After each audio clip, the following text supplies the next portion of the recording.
presentation of Fox Sports. We are Baltimore. We are KC.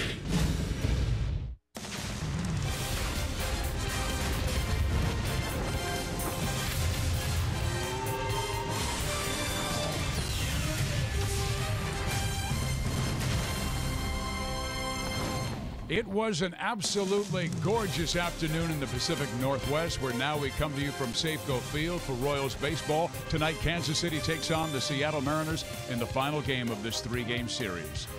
Hi, everybody. Steve Physiak, Rex Hudler with you, and the Royals have already done their job. They've won the first two games of this series, and now they have their very best pitcher going, Jason Vargas, tonight after win number 13. But, Hud, this is where you really want to get greedy with Seattle. That's right, Fizz, but the job is never done. Especially, we hope, winning series. That's been beautiful. To do it the first two games, hey, you're playing on house money that second game, that third game.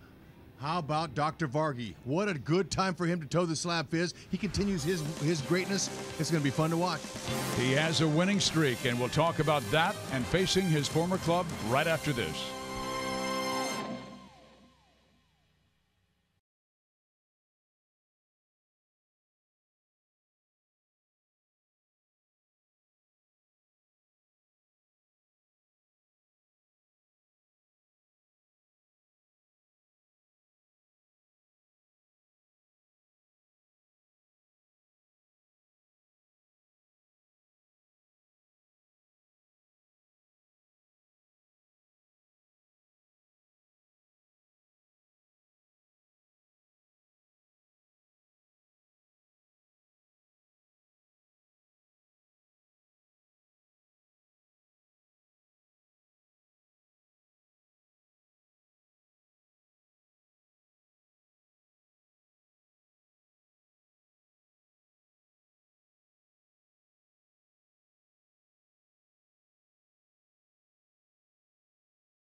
Scores for all, four less. Jason Vargas is going to his first All-Star game, and he has put together a 7-game win streak. That's because he's prepared and he's ready. He was ready at the end of last season when the Royals gave him 2 starts. They knew he was going to be a big piece of the puzzle of this championship year, and look what he's done. Oh, been magnificent. He's so fun to watch. He's such a professional. He can field his position. He adds life to his team. Oh my goodness, Dr. Vargas is the best. And if he has the lead, the Royals bullpen has been nailing it down. We'll talk the Royals relievers next.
bullpen has been absolutely fantastic last 9 games with a 1.16 ERA. Royals fans know exactly how important that pin is to win. Guys have stepped up. They found their position. Story has been outstanding. McCarthy, you see Moylan, all these guys are stepping up, and minor has turned major. These guys are finding their roles, and they're doing the job. Look at that opponent average 202.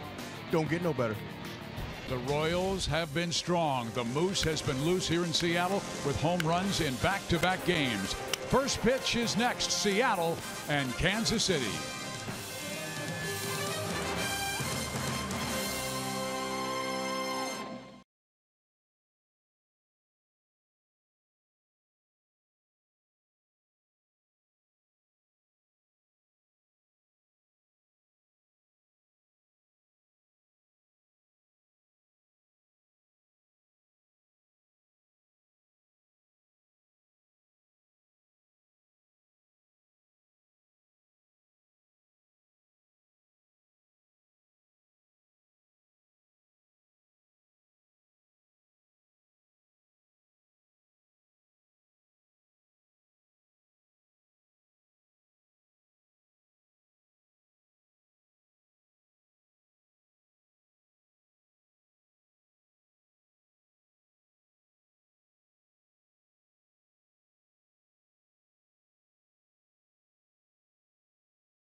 Every ticket played gives back to Missouri schools, so play it forward with the Missouri Lottery.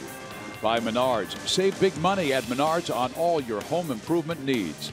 And by the Chevy Silverado, the most dependable, longest-lasting full-size pickup on the road. Find yours at your local Mid-America Chevy dealer. We've had 3 spectacular days in the Pacific Northwest. 81 degrees. The roof is open. Steve Physiok, Rex Hudler, Joe Goldberg, Jeff Montgomery with you at Safeco Field. And here's a look at the Royals lineup. Whit Merrifield hitting .288, and he has ambushed the Mariners in the first 2 games of this series in the first inning. Then Bonifacio, Lorenzo Cain, Eric Hosmer, Salvador Perez. A lot of right-handers in there against this lefty Miranda. That's right. Speaking of ambushed, he has been ambushed many times this year, Fizz. 18 home runs he's given up. Now, just a .214 average. Pretty good young left-hander. He's been very consistent. Fastball, split changeup, slider. Really, fastball, changeup. So pick one or the other. He's highly flammable. Right-handers have taken him out of the yard 17 times. Whit Merrifield, first inning of Game 1, double, and scored later on a sac fly. And then on the very first pitch you saw from Felix Hernandez yesterday, jumped him and hit it out over the 376 sign in left center field.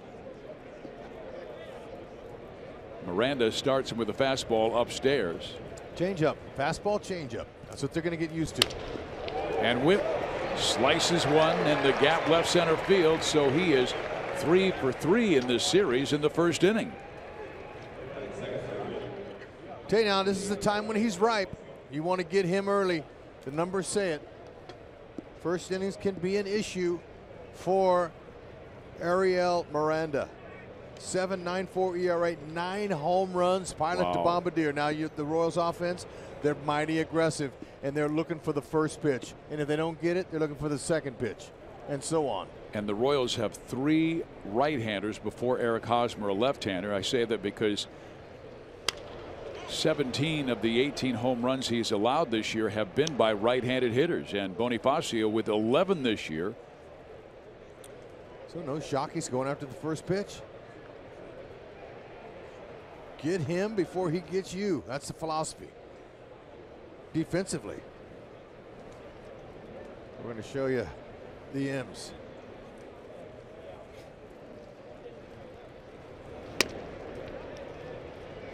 He checked his swing. They do appeal. He did not go, and the count is even. 1 ball and 1 strike. Ariel Miranda, a 28-year-old left-hander out of Havana, Cuba, signed with Baltimore in May of 2015 after 7 years with the Cuban national team, and then defected in 2014. He rolls that one towards first. This will get Merrifield to second base, but Bonifacio is out at first. Nice productive out. He'll take it. Talked about the Mariners on defense. They're plus 15 defensive runs saved this year. A lot better. How about that man right there? Motter. He's a defender. He can play in all those positions. He's Whitley without Whitley's bat. So look, you can be valuable to your team without having found yourself offensively. Now Whitley's played a lot more baseball than Motter has.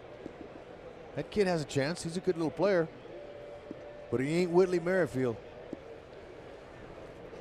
Here is Lorenzo Cain looking for his first hit of this series. And fastball up and in. Cain 296 with a runner at second and beyond. He knows what to do. Those are the numbers with runners in scoring position this year. He was the Royals Player of the Month in June, hitting .333. Royals have scored in the first inning in both games so far. And there's the off-speed pitch. It's going to pull the string quite often. And Hud, he'll throw both the split and the change. Why? Throw the timing off of the hitter. We'll watch Bargy do the same thing to them, except he has a little different.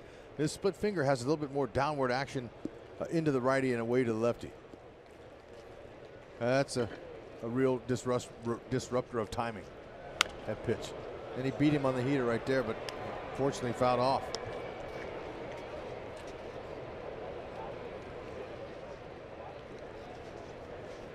Outfield arms are decent. You know, Gerard Dyson, he's got a good arm in center field. He's got 6 outfield assists.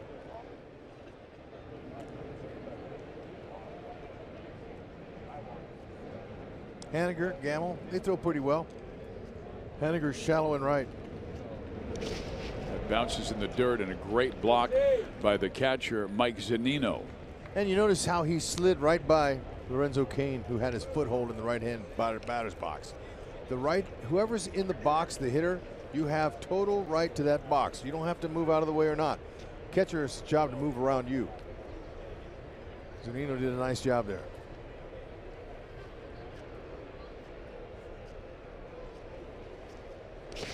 Another one in the dirt.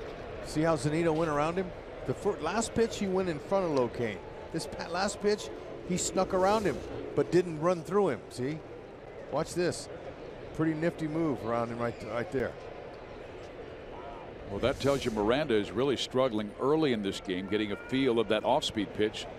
So Cain might be sitting on the fastball here. If he's smart, Miranda, they walk him. They just throw him a pitch out of the zone, hopefully swings at it. You got Hosmer on deck. Yeah, and he smart. does That's get what you the want to walk. do.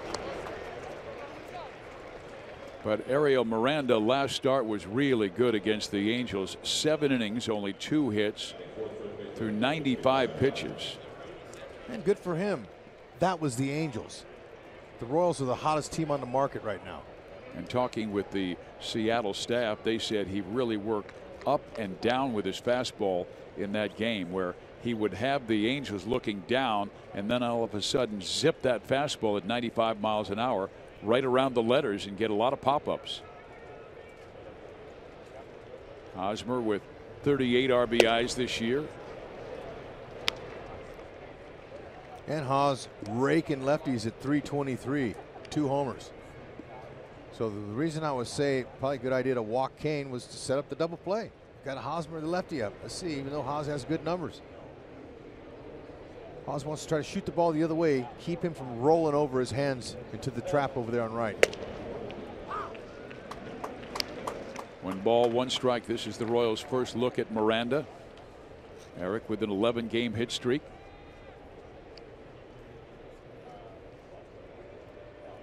And that's the 10th time in his career he has had a hit streak of 10 or more games. It's good. He's going line to line now. He's not trying to pull.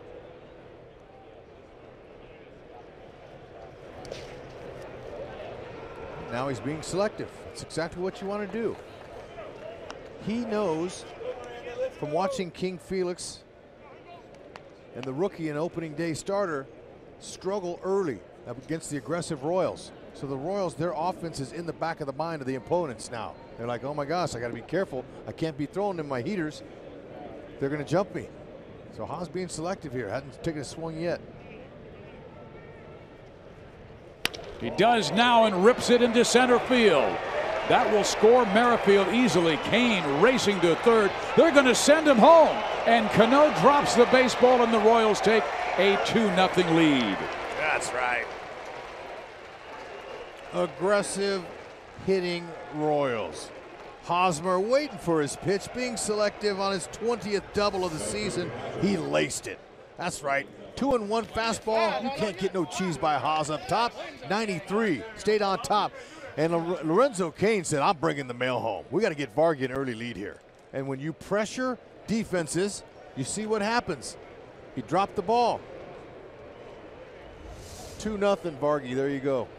And Rex, it really seemed like both Cain and Eric Hosmer eliminated the changeup or split because he was throwing them all in the dirt. And he finally fed him a fastball, and Eric knew what to do with it. He now has 40 RBIs this year. The Royals with 3 players with 40 or more RBIs before the All-Star break. Perez leads the team with 53, and then Moose with 52. The run producers are doing exactly like they're supposed to be doing. They're driving the runs in.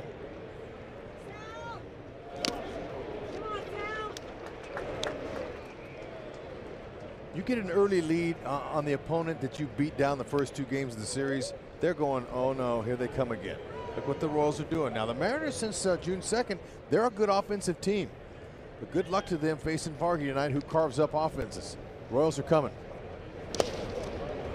Another off-speed pitch in the dirt. He'll throw both the split and the change, as I said, and opponents batting .314 off the split and .289 off the changeup.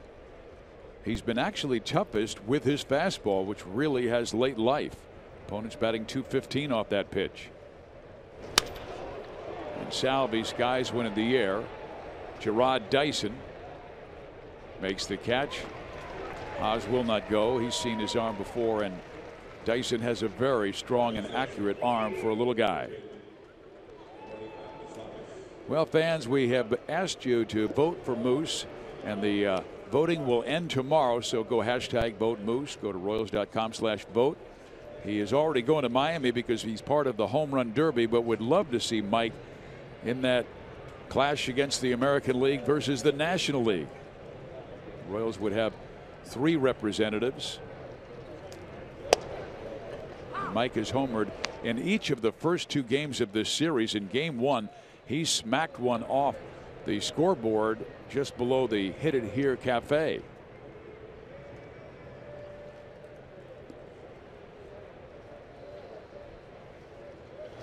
And he smacks that one down the line, but foul. Nice play by the ball girl. She was on it. Great fundamentals there. Moose a tad out in front. The way he's been going, swinging that wand, not just for the power, but you know, he uses the whole field too. He's hitting close to 270, 228 with a runner in scoring position. Hit well right field, going back. Haniger, he leaps, and he's done it again. Moustakas has homered in all 3 games here in Seattle, and the Royals go in front 4-0.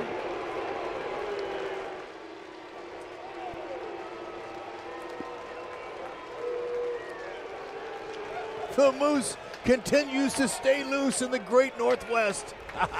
They can't contain him. Look at this, a breaking ball? Not with that easy swing. Catching the back underside of the baseball, getting that backspin and lift. That's another 10,000 votes for Moose on that swing right there. Maybe more. Come on, get him in, folks. He's going to make a difference in the game. I'm telling you, it doesn't matter if it's right-handed, left-handed. He's hitting everybody right now. Now with a 9-game hit streak, 25 home runs for Mike Moustakas, 3 more than he's had at any time in his career. And we remind you, hashtag vote Moose as the Royals go in front 4-0. Meantime, Miranda, after the conversation with his pitching coach, he has now allowed 10 home runs in the first innings this year. We showed you the numbers. And the Royals obviously know the numbers too. Get him early before he settles in.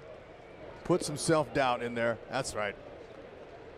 He had been pitching brilliantly the last 3 starts, going at least 7 innings.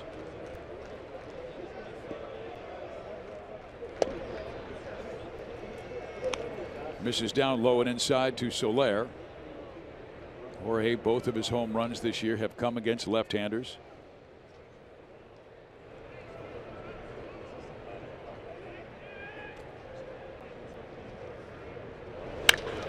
Jorge Soler with a high fly ball deep to left center field. Dyson under it, makes the catch. But the Royals have done damage. Hosmer comes through with a 2-run double, and Mike Moustakas follows him with a home run. We'll see Jason Vargas make a case for an all-star start when we come back.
An all-Royal battery in the All-Star game with Jason Vargas pitching to Salvador Perez. 7 straight wins for Jason Vargas, an American League All-Star coming off a brilliant month of June where he was 6-0 with a 1.98 ERA, and he's making his 17th start, and he has a 4-0 lead against his old ball club. That's right. Just 24 walks. He likes to throw strikes, fastball, changeup, curveball. That's it. The doctor only uses those 3 pitches. That's all he needs. And when he's in surgery, he means business, especially when you have defenders behind him like Moustakas. He's a world champion, and he knows how to pick it at third base. Escobar, he's got tremendous skills and a Gold Glove at short. Merrifield's showing that he could play second base for anybody in the big leagues, but we got him. No one else is getting him. Hosmer's been good. Going around the horn with the defense there, can't help it, but Vargy knows that they are all in it to win it behind him. Segura, Valencia, Cano, Nelson Cruz, a lot of right-handers in there, and that plays into Jason Vargas's advantage. But Segura has been extremely hot in the series and collects his 5th hit in the 3 games. And he's hitting 340 off of lefties. He's raking. Nelson Cruz, who's batting 4th, he has some home runs off of Vargy in his career. So does Cano. But look, they're not going to go easy. This is a good offensive team, the Mariners. Vargas is going to have to continue to mix his pitches up and try to find out which off-speed pitch is the one that works. He uses either the changeup or the breaking ball, depending on the team and his scouting report that we're not privy to. And when you ask Jason Vargas what's the key to winning, he'll say, my infielder and outfielder gloves. They have turned 13 double plays behind Vargas this year. Okay, I went over the infield and didn't even get to Salvi. We all know Salvi, what he does behind the plate. He's the quarterback in the infield. Left field, Alex Gordon, 4-time Gold Glove winner, Platinum winner. Cain should win a Gold Glove one of these years. Bonifacio, adequate to a step above out in right field. Our Academy leaderboard shows you how good Jason has been against his old ball club. A 1.70 ERA. Only Hellickson, Deduno, Harang, and Pedro Martinez have a lower ERA than Jason Vargas. Pitchers with a minimum of 5 starts. He pitched for the Mariners from 2009 through 2012, won 36 games. He's good for then, but he's better now because he's grown up and he's a lot better conditioned. Look at that. He got Valencia off balance and popping it up left center field. Cain will take care of Danny, and 1 out. Our forward around the horn Royals defense. I've already said them all by name, but we're going to go ahead and focus a little bit more on Whitley. 56 started second base. Last year, he only had 55 total all year long. They have found a nice winning ball player to play second base. He knows the position. He has a nice throwing arm when he turns 2. He's good at going left and right, and he's quick. And we all know he can rake. Started this game off with a single and scored in the 2-run double by Hosmer. Robbie Cano has really had a rough time in this series. He is 0 for 8 with 3 strikeouts. You know, I used the word rake, Fizz. There may be some young baseball fans that don't know that term. That's a hitter's term for a guy who can hit. They say he rakes. It's also a tool used to collect leaves in autumn. Right, and that's what, you know, most people know what we're rake for, but in our game, that's what they call a guy who can hit. He rakes. The Royals are hoping to be still playing baseball in autumn. Cano with a base hit to right field. Segura will stop at second base. That's his first hit of this series. A guy who came in on fire with 4 home runs in his previous 4 games. Hope that's all he gets.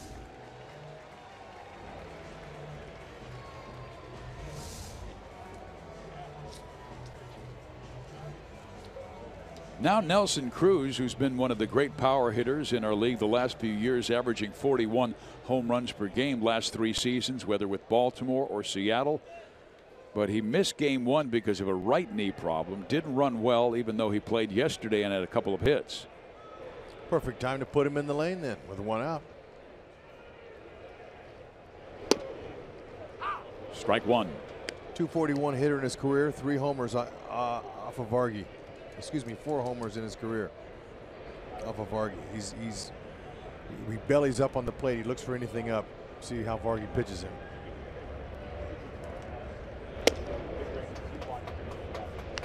Likes to pitch inside. He needs to. Every left-hander, no matter if you're a power pitcher or finesse pitcher, going to face more right-handers in the game than anybody else. You've got to pitch inside. Opens up the outside part of the plate. And the runner goes, and Segura will take third base without a throw. Not a problem. Had Cano went and double steal, that would have taken him out of the double play and given them a chance to actually score a run in this inning. But right now, there's still double plays in order. And he's didn't miss by much. Definitely trying to tie him up in there. That's what you do to a big hitter like that. Get up in there and then go soft away. I'm telling you, I thought it was a strike. Good spot.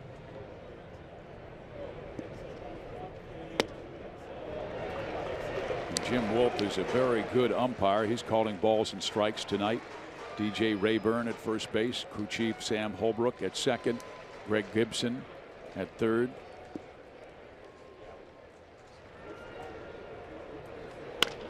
On the ground, Moustakas lost the grip and then throws to first, and they get Cruz there. But because Moose lost the grip, it took away the potential for that double play. Yeah, but you know what, though? That was such an unusual play that the ball took him softly into the hole over there that he did great just to get it out. Sometimes you can't get that ball out of your glove. That happens, especially when you got to go so far.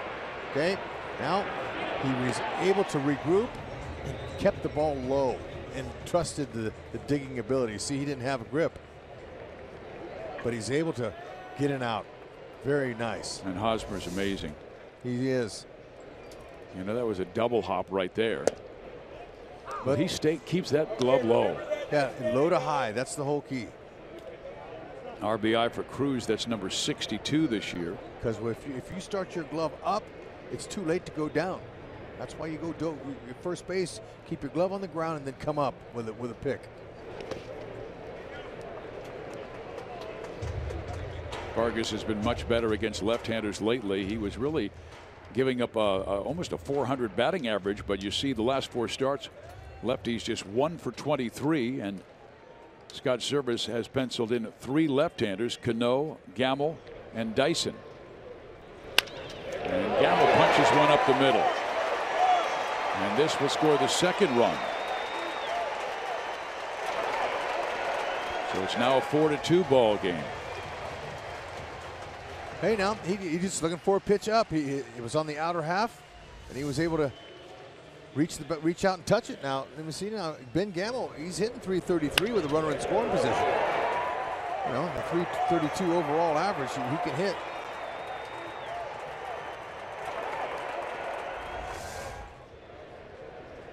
So both pitchers have been roughed up a bit in the first inning. And now Vargas will match up against the right-hander Mitch Haniger. Since coming off that right oblique injury, he has struggled, and he takes a strike here. Haniger just 2 for his last 28 and a .205 batting average since coming off the disabled list. They love his future. Got some young players. Foul back.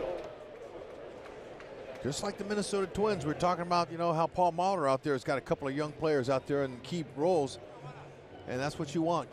You're going to take your lumps just like our guys did. Our guys took their lumps, and you know, early lumps in 11, 12, 13, and then it took them a few years to realize that they're world championship caliber. Oh man! Now that was a foul ball that completely snapped it off of Salvi's face, his mask. Can't hurt Steele. He's tough. Salvi had a little pickoff over there playing with Haas, his buddy. See him looking? He's looking around. He's looking for any way he can help Vargy get it out. Change up coming. Ooh, and that's a good one. And Haniger, very patient, not swinging at that pitch, down in the count. Now we can see the grip from the center field camera. The hitter can't. I can tell you what he's going to throw. He's got a little fastball going here, going to come in.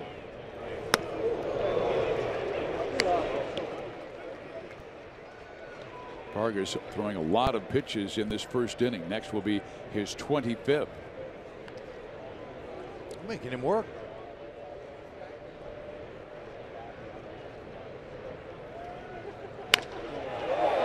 To center field. Cain going back, still going back, and pulls it down right up against that 400-foot marker. 2 for Seattle. The Royals still lead by 2 going to the second.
first inning, and Miranda gave up 4. Vargas gave up 2. Now he hopes his fortunes go better the rest of the way, and we head to the second inning, and Escobar will lead things off, to be followed by Alex Gordon, and then back to the top of the order. Now Cede's still looking for his first hit of this series. Still, he's raised his batting average almost 50 points last 3 weeks.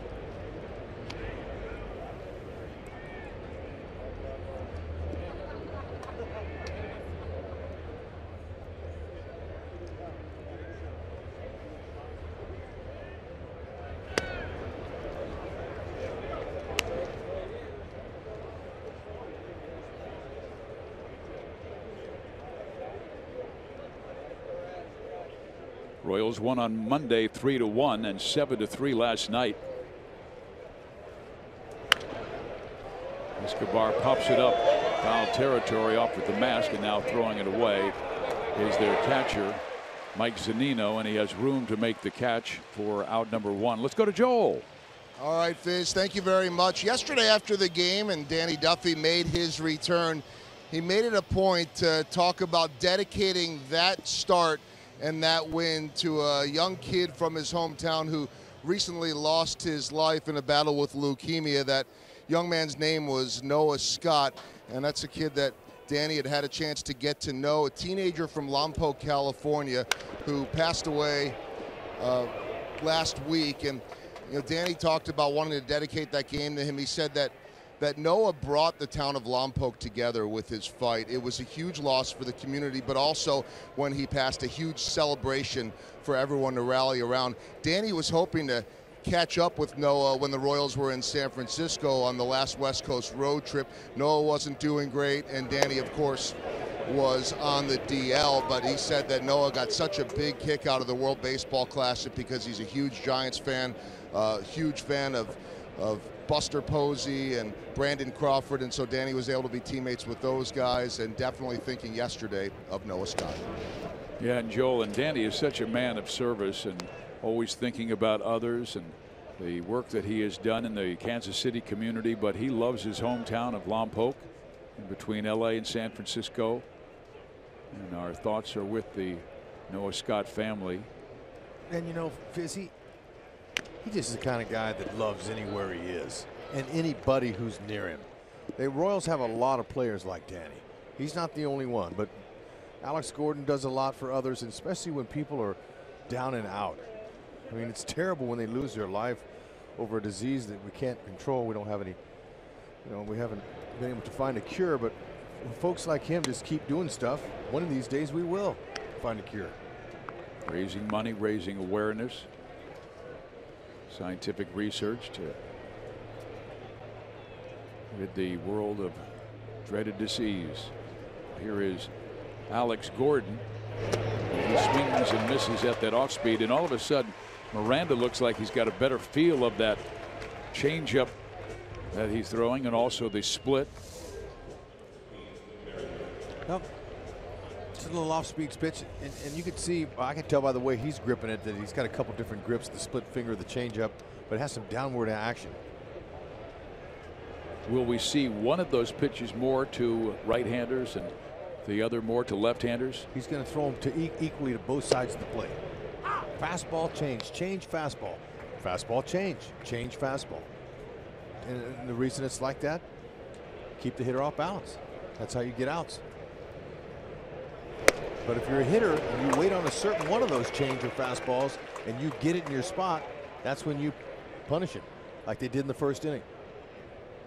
Well, his command looks much better in this second inning. It's all over the place. And then he gets back-to-back strikeouts after giving up 4 in the first. He breezes through the Royals in the second.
Cleveland and tied with the Rays and Twins for the second wild card spot. And Corey Spangenberg gave the Royals a little lip as he homered, and the Padres beat the Indians by the final score of 6-2. And there's a blast to left, and that is way back and way gone. A home run for Mike Zunino.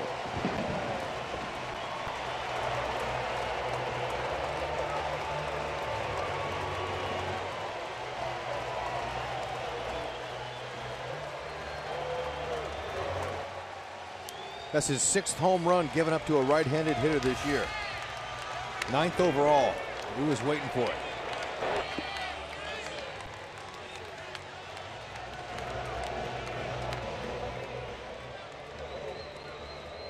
Zunino's 12th. Yeah, he had that incredible month of June where he hit 10 home runs and drove in 31, and then was quiet to open the month of July until that hit. So he now has 12 home runs this year, and 10 of them came in June.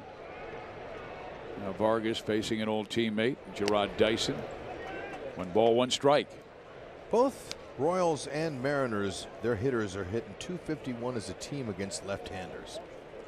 .252 for the Mariners, .251 for the Royals. But the difference is the power. The Royals have hit 25 home runs off of southpaws. That's good for 8th best in the league. The Mariners have hit just 17. That's 3rd worst. So that'll help that little category there. Don't want to walk this guy with his speed. Strike. That almost looked like the identical pitch from the previous one that was called low. Yep, Vargas not going to let the umpire beat him, and nor will he use it as an excuse. He's going to compete. Did walk him. Dyson with 19 steals this year, has been caught 4 times. And you know this is personal after growing up in the Royals organization and Gerard having so many friends. He was the Royals' 50th round pick in 2006. Had 176 stolen bases as a Royal.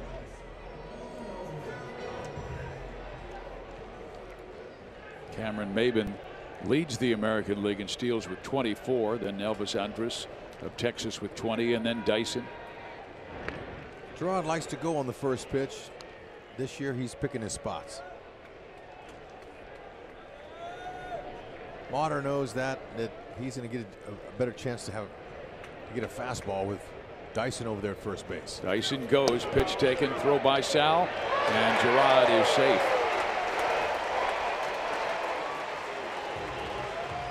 Quick as a cat. Minute Vargas picked up his foot, he was in there. Took off. 20th bag on the year. So the Mariners, not only do they have a good offense, but they've got a couple of pieces. They've got some guys who can steal and drive some runs in. They have some run producers. Ground ball to middle. Escobar has it, holds the runner, and another great dig by Eric Hosmer. Dyson, he knows Escobar and how good he is. He didn't want to take a chance of going over to third base. He thought Esky might throw him out. A little less than 2. But really, he made a little minimal mistake there. Could have gone to third base on that. But he's in scoring position anyway. So there's no need to push the envelope to go over there. Just giving you the options. And here's Segura, 5 hits in the series, 10 times up. And most of his hits have either been up the middle or to right field. He'll be a tough out for Vargas because usually right-handed batters who don't try and pull him have more success. That's right. That's why his average is so high. He's using the whole field.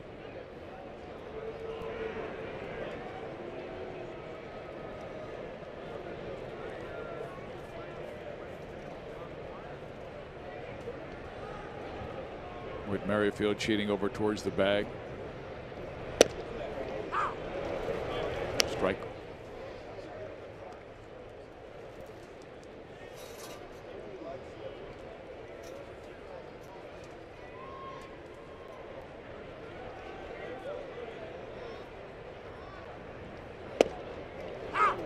Advantage Vargas 1-2.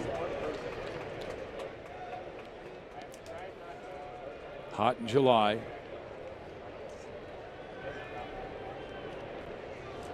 Gene was with Arizona last year. Big deal between the Diamondbacks and the Mariners. Brought Segura to the Pacific Northwest.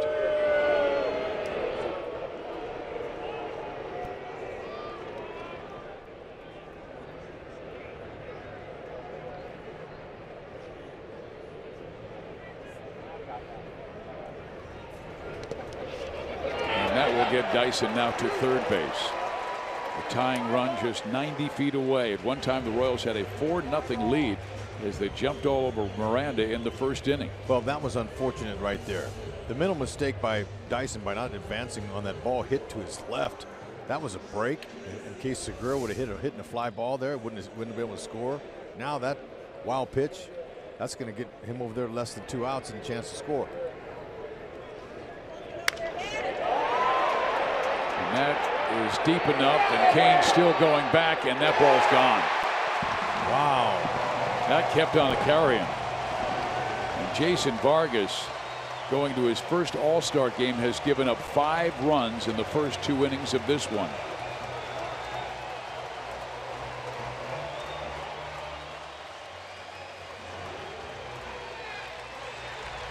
Have not seen Vargy give up this kind of mileage in a game this year.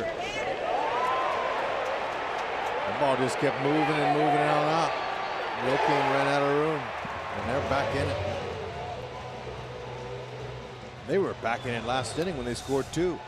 Yeah, he had allowed 3 or fewer runs in 13 of his 16 starts this year.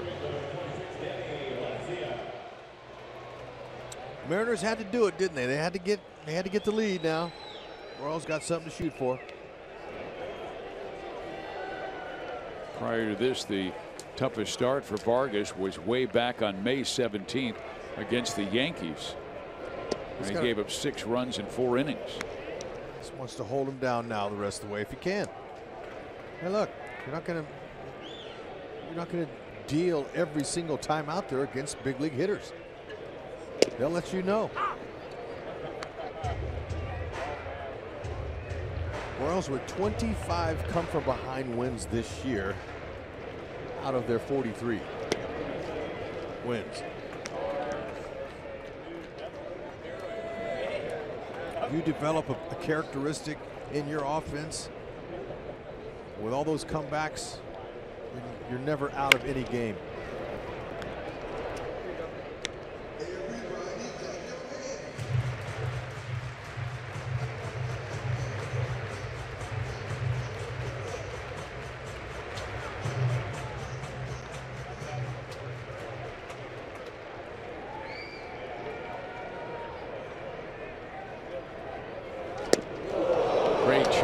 He had Valencia reaching for that one, and he gets his first strikeout and 75th this year.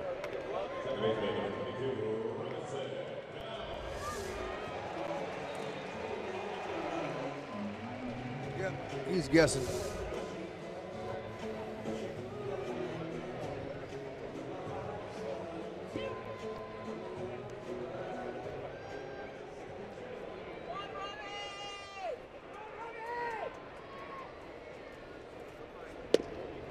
Strike 1. Cano singled and scored in that 2-run first. They have come back with 3 runs on 2 home runs in the second. Home runs by Zunino and Segura.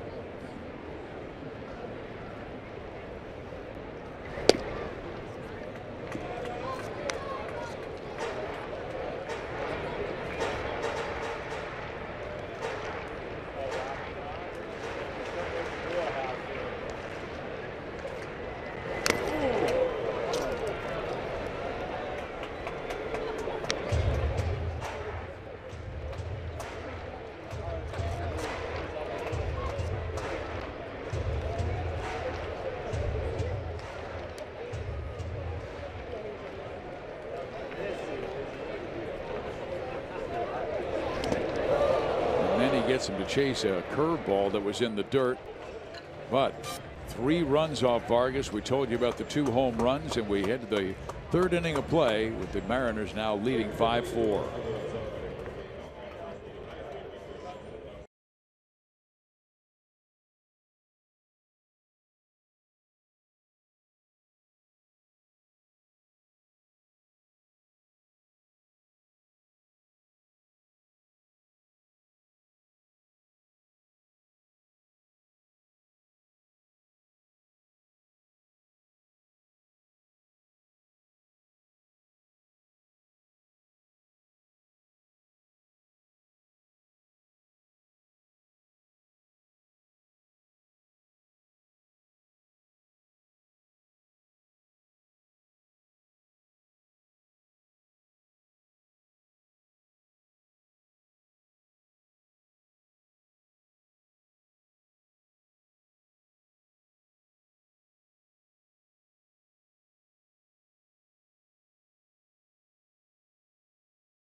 For lead, we go to the 3rd inning of play. And fans, are you looking for a great deal on tickets?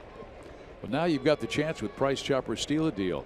Now until 3 o'clock tomorrow, you can get view reserve tickets for the July 16th game against the Rangers for just $8. And tickets can be purchased at Price Chopper locations or at Royals.com using the coupon code Moose. Moose could get up in this inning. It's Bonifacio first, then Cain, Hosmer, Perez, followed by Moustakas. Strike in there and a 1-1 count.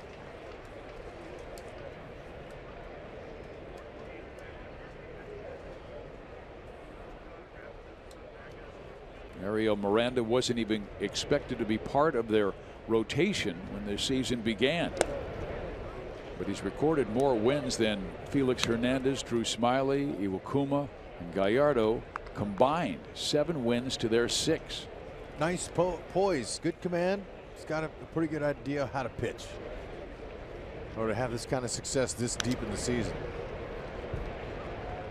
Yeah, he defected from Cuba in 2014 and then missed a full year of competition. So when he was with the Baltimore Orioles, he really didn't impress them in the minor leagues, but the Seattle scouts liked his stuff and they traded Wade Miley to get him. There's a base hit back up the middle, and the tying run is on to lead off the 3rd inning.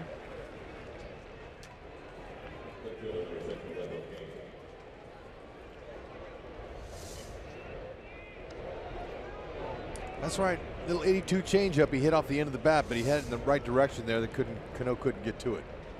See if they can start bunching a couple guys on and get another big bomb off him. He gives up homers. Not many base hits, but he gives up the long ball, especially to the right-handers. Cain walked and scored on the Hosmer double in that first.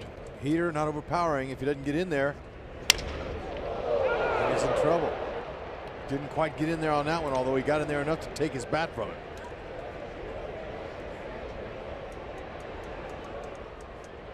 Fastball in, changeups away, split fingers down. Very, very few sliders.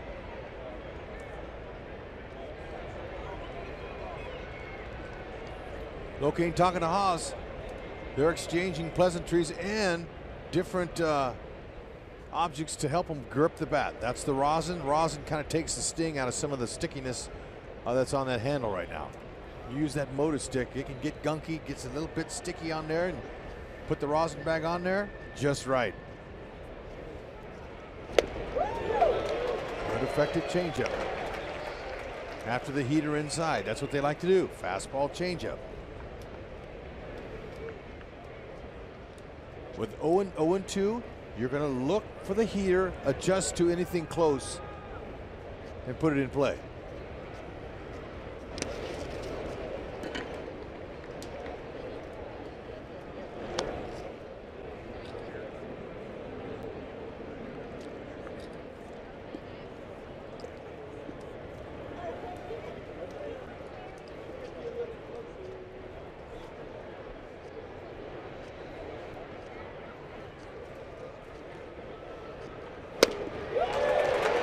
Zips it at 94 miles an hour by Lorenzo Cain, a 10-mile-an-hour difference up. Just look at changeup. See how far behind he was on the heater? You have to look heater and adjust to changeup, not the other way around, or you'll never catch that heater. You can look for the heater, but because the changeup's slower, you have a chance to put that ball in play.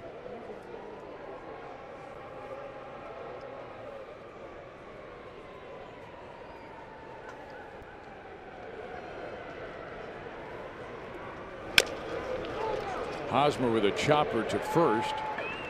Bonifacio is to second base, but Hosmer is out number 2.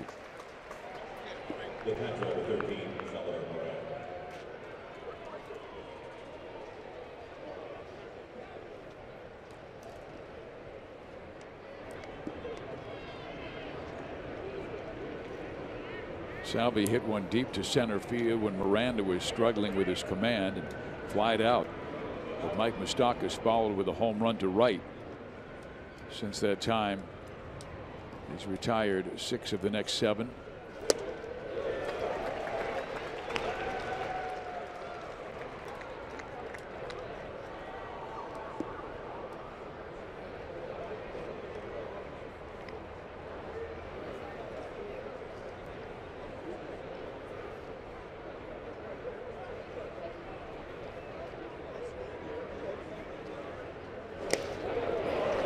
It's amazing, Rex, how a guy can have absolutely no command of that pitch in one inning and make the adjustment in between innings, because his off-speed stuff dramatically different with the command in the second and third innings now.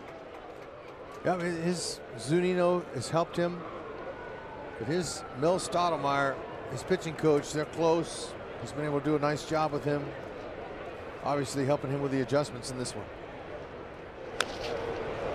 Salvi doing what you do with 2 strikes, especially down like that. He's going to try to tease you with everything.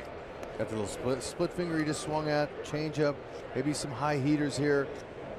Definitely lay off the high heat, because that's going to be a pop-up out.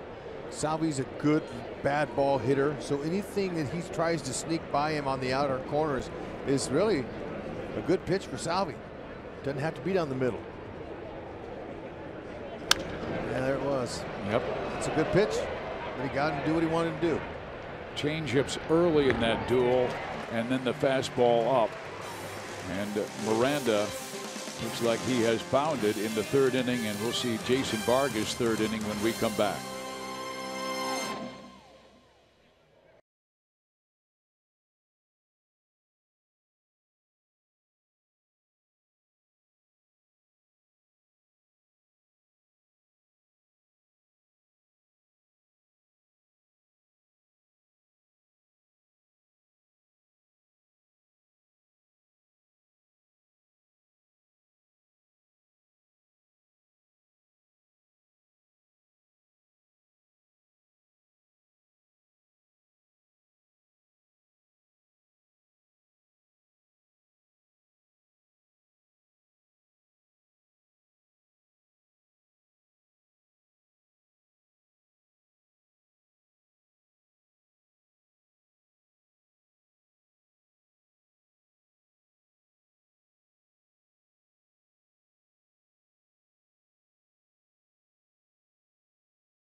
I'd have thought this was going to be a pitcher's duel. That's right. Miranda of Seattle, ERA 3.82. Vargas 2.22. But no, it hasn't been that way. The guys are raking. They're ready for the challenge. Both teams, they are all over it. 4 hits for the Royals, 5 hits for the Mariners, and the runs are right there. They're all coming. Now Vargas going to have to work hard for this one. Not like he hasn't had to work hard before, but he's going to rely on his offense to have to come back and pick him up. Yeah, Monday and Tuesday, the Royals pitching was great. The Mariners had only 12 hits, and all 12 hits were singles for 4 total runs. Tonight, 5 hits, 2 home runs, and 5 total runs already in 2 innings. Nelson Cruz has a 1-1 count.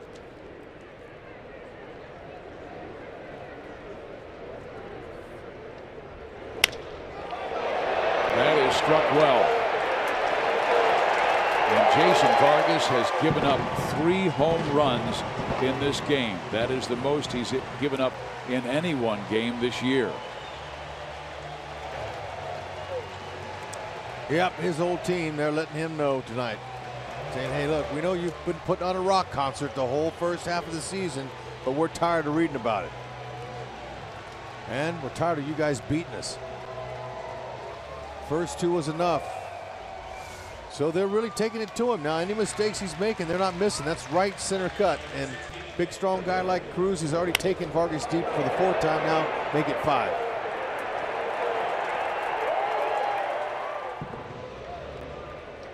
Vargas came in with a 1.70 earned run average against this ball club.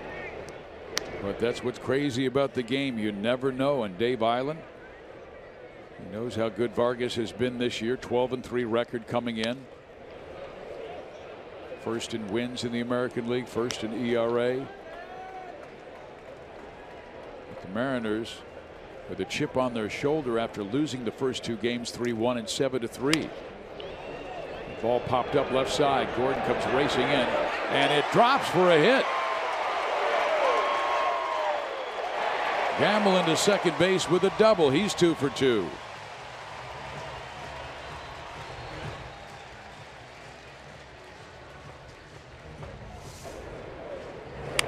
Okay, a little chipper right there. He's not giving up on that. He's taking off out of the box. It took a long time. Now, once it drops, Cruz kind of took his focus a little bit off what the runner could possibly be doing. And Motter, he was able to take advantage of it and get a double. Gamble turned as a leg double.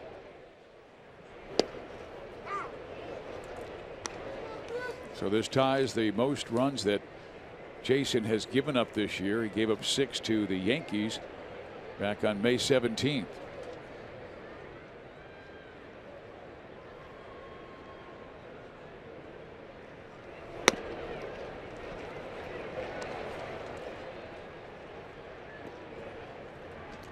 Al Albuquerque is beginning to warm for Kansas City in the bullpen.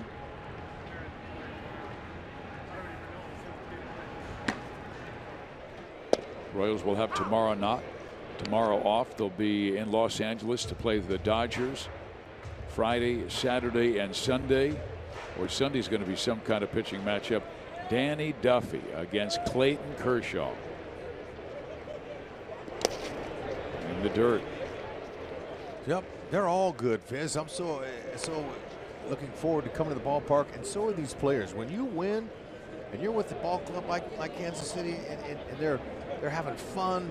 You know, you go to the park with a little hop to your step, especially in Game 3 with your ace going. You're thinking we're going to sweep them. Just doesn't always happen that way, even though there's a lot of game left in this one. You got that right. It's only 6-4. No, it's a ton to go. But here, this is the thinking. You have a nice winning swagger like this ball club has. That's good.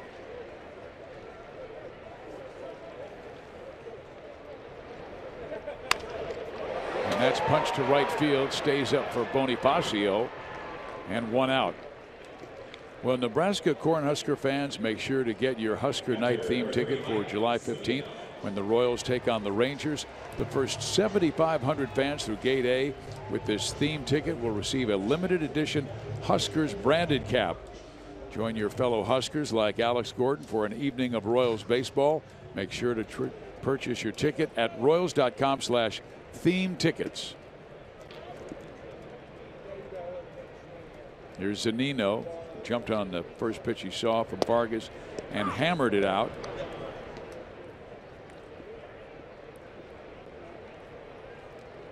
Yeah, Zunino this year, he's hitting over 280 off of lefties with 4 homers.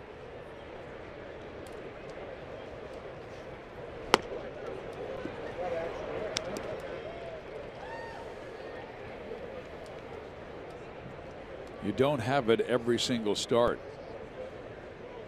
Even the greats have said there are about 5 games where you got everything together. Tom Seaver, who was a Hall of Famer, he said, you know, about 5 times I felt like I could do no wrong. But then there were other games that you would battle and others that you just didn't have it. And it was a real grind. Well, this is a grind for Jason Vargas, trying to keep his club in it. Look at Gamble. He has a sign right there in back of him out there in right center. Long hair. Don't care.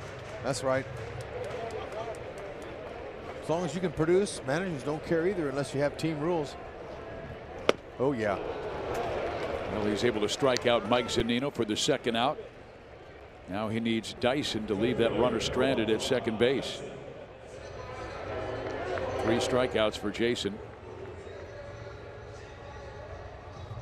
Usually he's in the 6th inning at 65 pitches.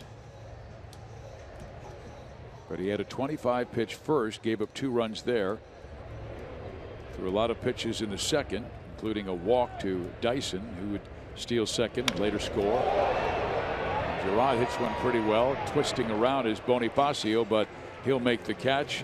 But a run scores and a home run by Cruz. And Mike Moustakas will be coming up. Will we see home run number 26? Stay with us.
Left in this one. We're just starting the 4th inning, and Mike Moustakas, who has been on fire.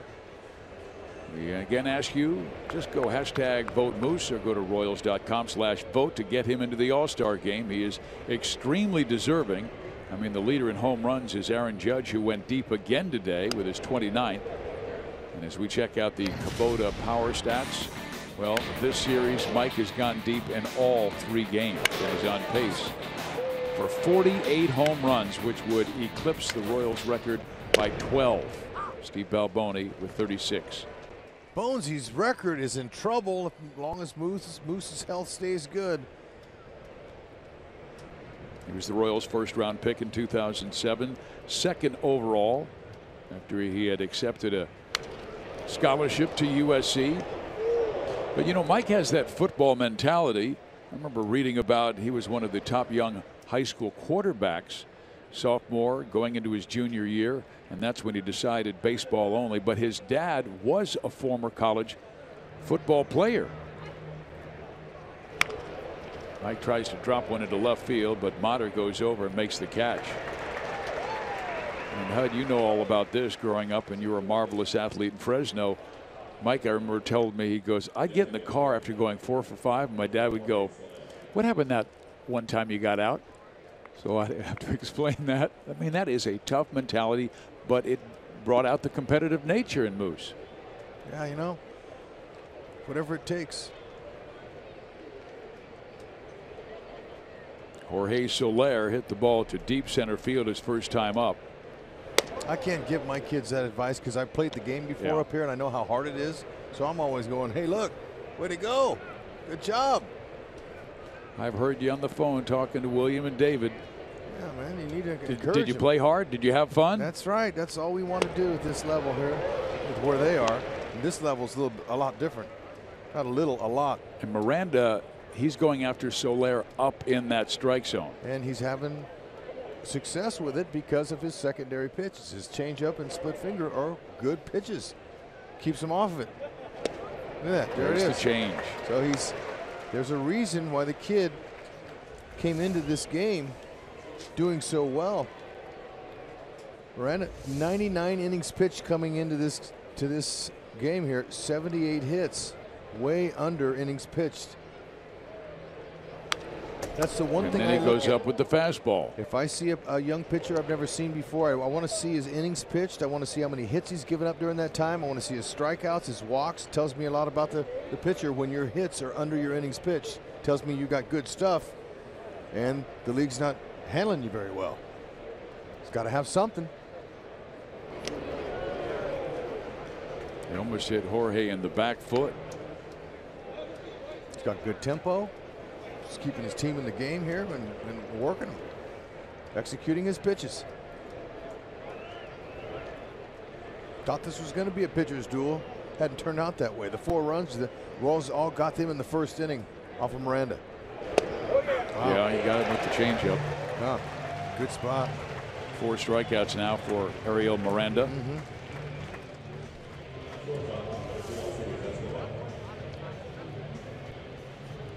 Good, great spot there. He's retired 9 of the last 10 after Mike Moustakas took him deep for a 2-run home run back in the first. Escobar up. Tries to bunt. Strike 1. Not a bad idea. Changeup's a little bit easier pitch to get down on the ground. That high heater like that, it's too tough. Came in averaging 91, but I've been seeing some 94s, so he's adding and subtracting to his fastball. He pitched 7 years in the Cuban National Leagues. Won 22 games, had a 3.78 ERA in 80 career games.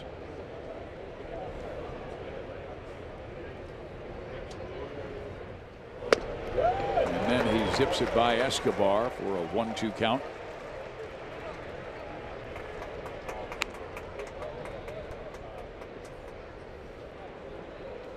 Feel a lot better about himself since that first inning.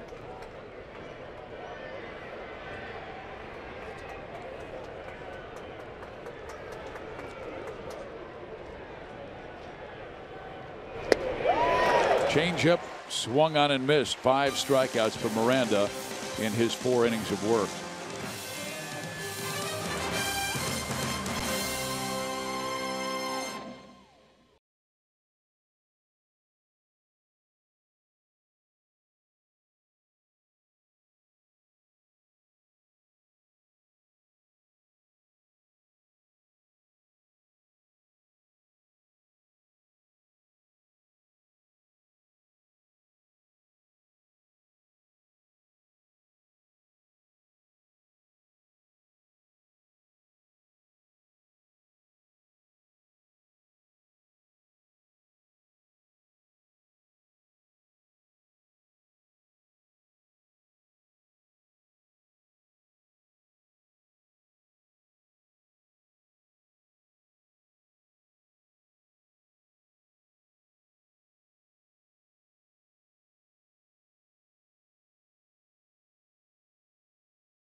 you can get chili lime-flavored grasshoppers. That's right.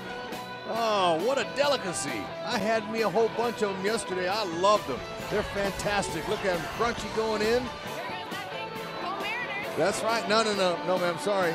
Not Go Mariners, but they do taste good. I munched them the whole game yesterday, Fizz, and I forgot to get some before the game. It's the best in-game munchies I've had.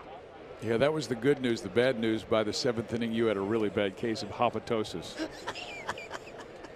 Hey, I told you they were good going in. I'm not going to tell you how they were going out.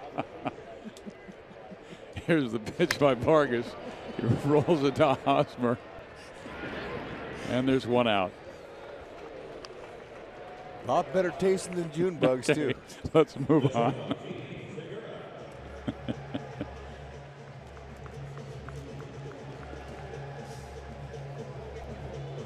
You are a piece of work. They threw away the mold when they made you. Fizz, it's okay to laugh. This is baseball, man. You know what? We took the series already. Well, wait a second. We're going to get them. We're midway in this game. We're going to come back. This team has 25 comeback victories. I know it. Vargas is a battler, competitor.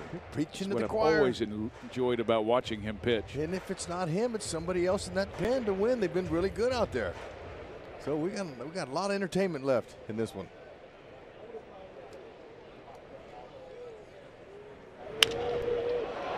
Segura again with a long fly ball to right. Plenty of room, though, for Bonifacio, and 2 out.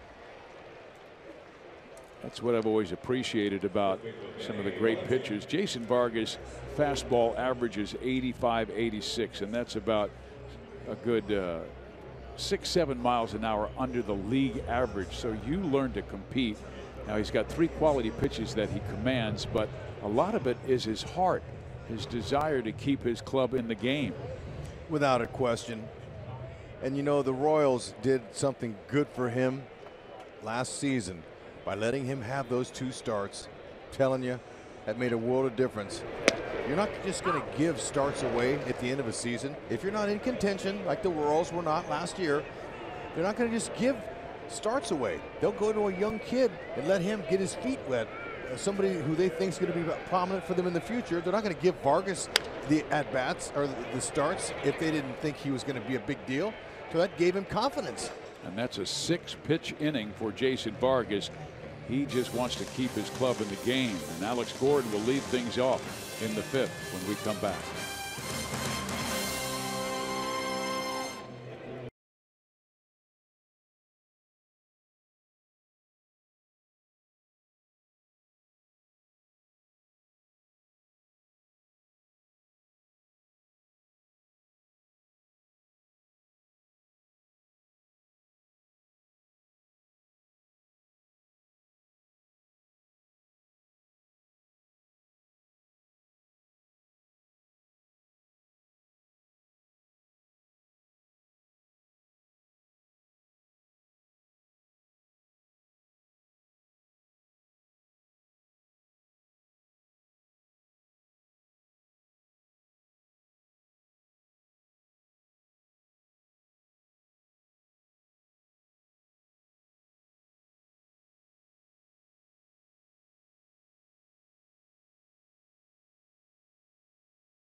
Without even sliding.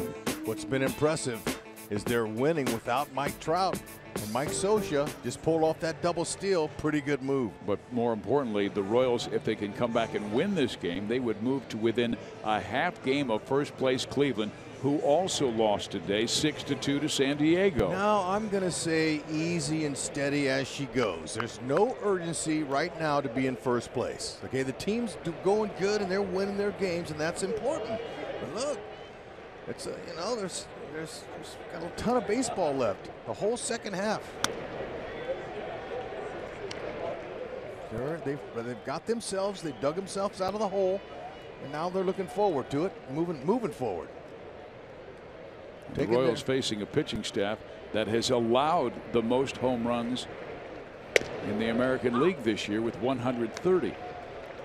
The Royals dug themselves plenty of holes, especially on their road wins. It was not looking good early in the season, but they're 2 wins shy of 500 on the road now. They're becoming a road warrior team. That swagger's been developed not only at the K, but on the road. And after Mike Moustakas went deep in the first inning, the M's pitching staff has now allowed 131 home runs. Gordon has a home run in this series. It came on Monday night in the Royals' 3-1 victory.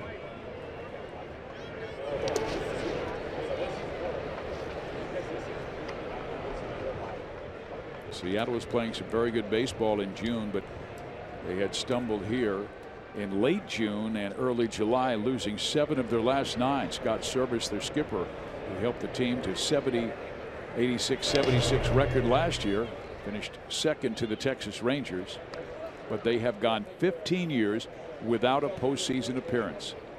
The longest stretch in the major leagues. The last time they went, it was a marvelous year, 2001, when they won 116 games. And that was the team of Ichiro and Brett Boone. And there was a pitch low and inside, and after he had the advantage on Gordon, he walks him. Alex milking his 31st on the season. Very nice eye. Way to make him work. Second walk by Miranda.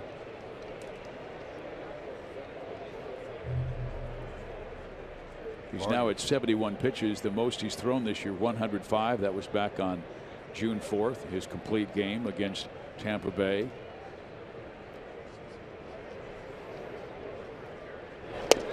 Merrifield waves at the changeup, strike 1. Vargy with a 6-pitch inning, perfect for him. Now let's see if the offense can come back for him, get a little rally going here.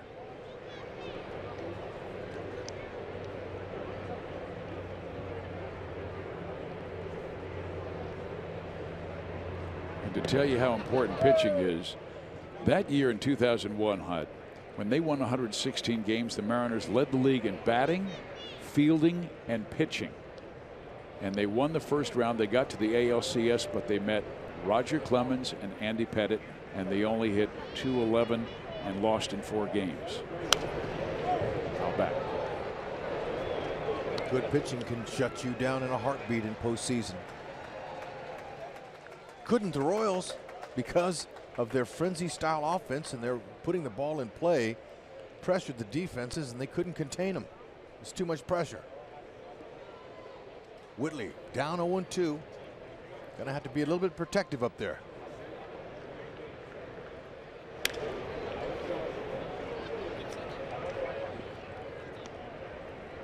Our Toyota League leaders, longest active hit streaks in the American League. Correa of the Houston Astros has hit in 13 straight, but Hosmer, he had the double earlier. With Merrifield also with the base hit. Mike Moustakas with the home run. So the Royals have 3 of the top 4 longest active hit streaks in the American League. That bounces in the dirt. I tell you, Zunino has had a workout behind home plate with that changeup. What's impressing me the most is how he's bouncing around the hitters that aren't leaving the batter's box. Watch him again here. He is totally, he's moving so quick, but he is not bumping into the hitter or whatsoever. Hitters, Whitley, Cain, Salvi, they've all just kept their toe hold in their place in their box and let Zunino run around him. Zunino is like a cat back there. Paying attention to detail. They do not want the Royals sweeping them here in their yard. Zunino is an All-American at Florida State. The best catcher in the college ranks, first-round pick by Seattle. He was always accomplished defensively, but a lot of swings and misses early in his career. This year, well, he's still striking out a bunch, but when he makes contact, that ball jumps. Strong young catcher. Alex Gordon, he's messing with Miranda. Pretty well to center field, but not deep enough. Dyson right there. 1 out.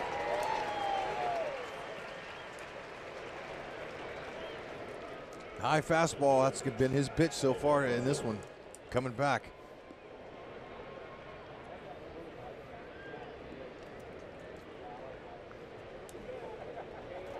Bonifacio took a pitch right back up the middle his last time up. He's 1 for 2. First time up, he grounded out to the right side, fielded by the pitcher who tagged him.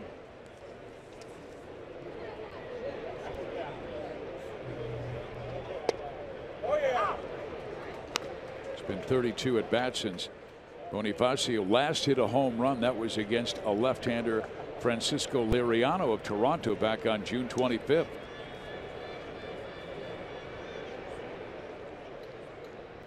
Three of his 11 homers have come off for lefties. Nope, he went.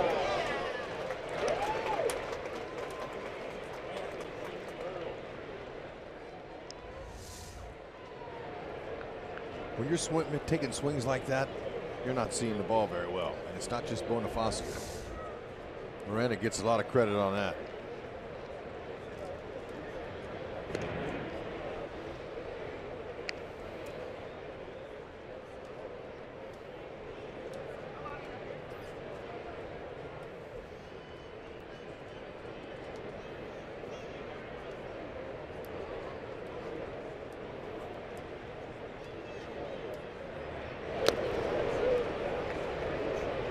That time his move had Gordon going back to first base.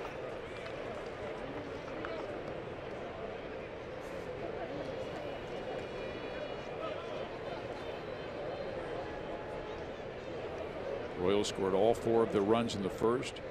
Seattle with 2 in the first, 3 in the second, 1 in the third.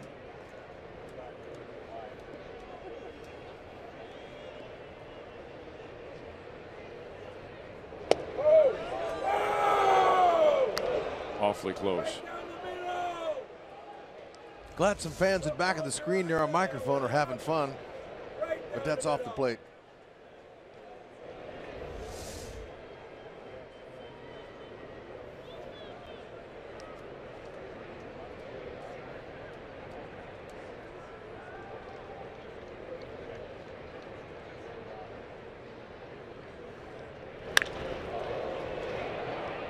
Bonifacio was ready for that off-speed pitch. After he shook 3 times, it almost looked like Jorge was looking off-speed. Key is the bottom hand off the changeup. You got to keep that bottom hand tucked, and when you swing at that, your top hand will roll over, and you'll foul off those off-speed pitches.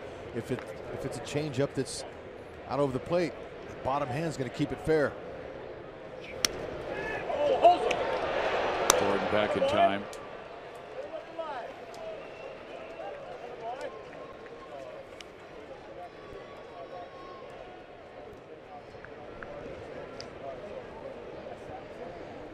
Two pitches, that's good.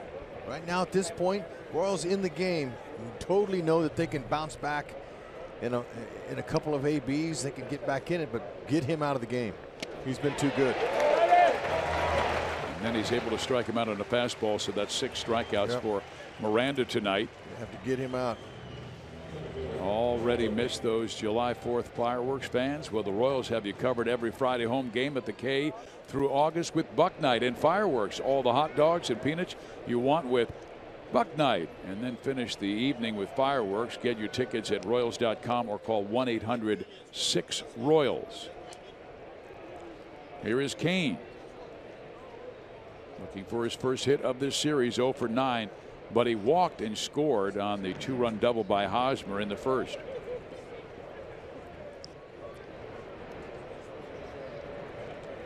8 of his 10 home runs came in June.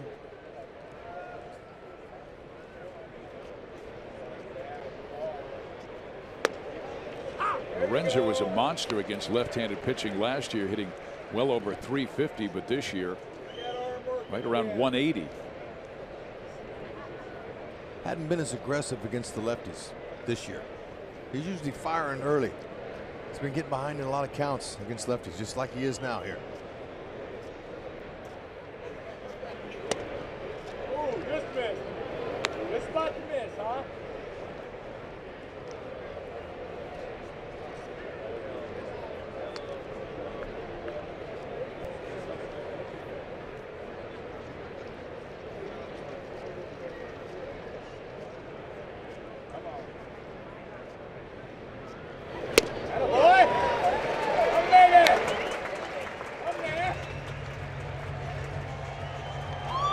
That's not Lorenzo's pitch there. He can't hit. You can't do anything with that. So Zunino, the catcher, he's figured it out with Miranda. Look, we're going to go soft and hard up. If they do hit it, they're going to pop it up. That's what he's asking for here again.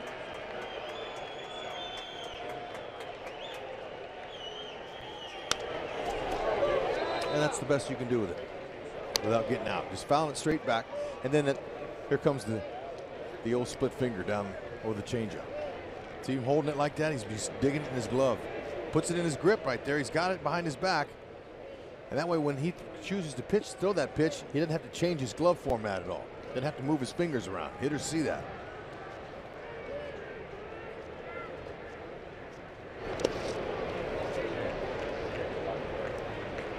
Fastball high, change up low. Change up, fastball high. That's it. They're mainly 2 pitches.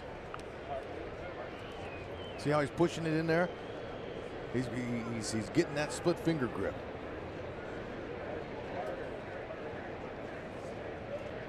Keeps the ball behind him, so the hitter can't see the ball whatsoever. That's smart. And then he changed the grip from the 2-seamer. I mean, from the split finger changeup grip to his 2-seamer and threw a heater right there. Next pitch will be the 90th. He's going to come at Cain with a high fastball, most likely here. Zunino, he's looking to see 3-2. 2 outs. Alex will be moving. Their play is at first base on a ground ball. Cain rips one deep left and ties the game at 6.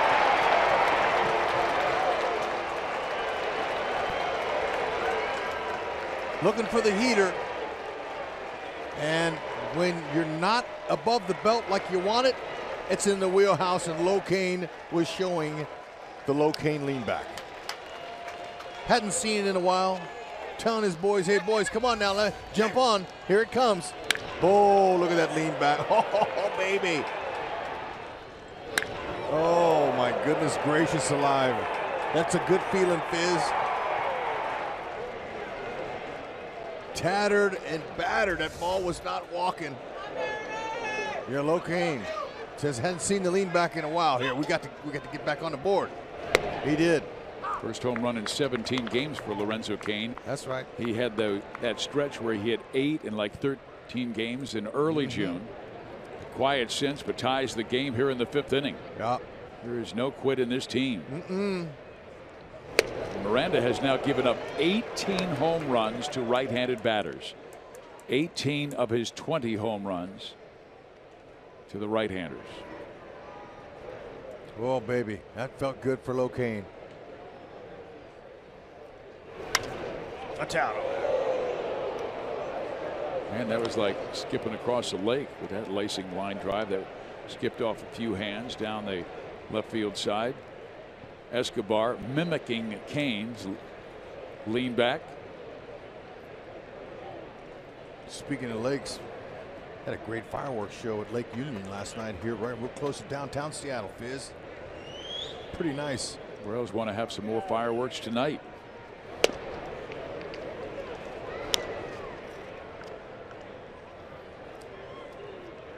$100,000 people out there last night.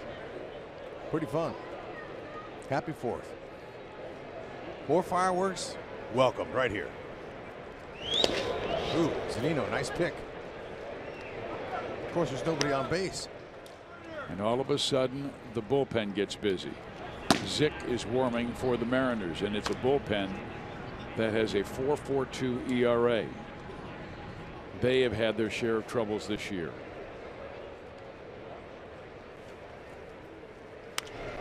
Big breaking ball to Hosmer. He pops it up. The catcher Zunino will make the play, but the damage has been done. A 3-2 fastball to Lorenzo Cain, and he absolutely explodes on it. And this game is back at square one.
Home run of the year ties this game, and it's time to take a look at our University of Kansas health system, and our thoughts and prayers are with Terry Francona. He's missing his second straight game tonight, undergoing tests for an illness. His bench coach Brad Mills serving as interim manager, and the guy's amazing because he even had a sense of humor about going to the hospital when they printed up the press release about it. And Terry Francona said they have not ruled out me being allergic to my bench coach Brad Mills. That's so typical of Terry. He's a beauty. He really is. I just hope they find out what's been going on, man. That's the whole thing. Man, it's too bad to hear that. Well, you know, it might be just a simple thing like his diet, Hud. Let's don't speculate.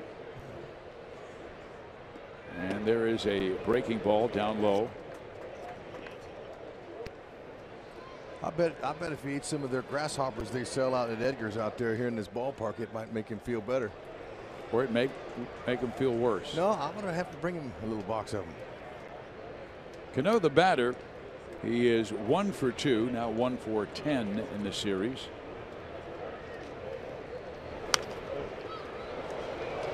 Jason got the fastball in enough where he got the foul back.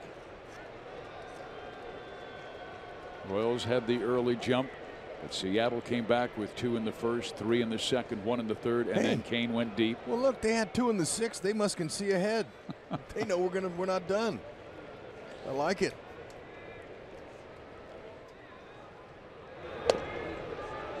Yeah, they tried to reverse the jinx by taking out the 2 from the sixth. Yeah. Why they put a 0 up there yet? We're not even there. Maybe the 2 fairy will be back. Ah, it's got to be the grasshoppers. Tester. Oh, what a play by Escobar. He's just a great shortstop. Oh, there's no question about it. That ball was. I thought that was an infield hit. Sliced off the outside of the bat. Cano. They're playing him to pull. Escobar, the angle he had on that coming into the third base side. Dugout, look where he is. He's positioned up there. He's coming. Look at this angle. Almost impossible. Glove. Throws off his right foot. Tremendous arm. Got him. Used a little rid and troll. And what that is, he got rid of it with some petrol on it. Across his body, too, so accurately. That's right. I like to call that rid and troll.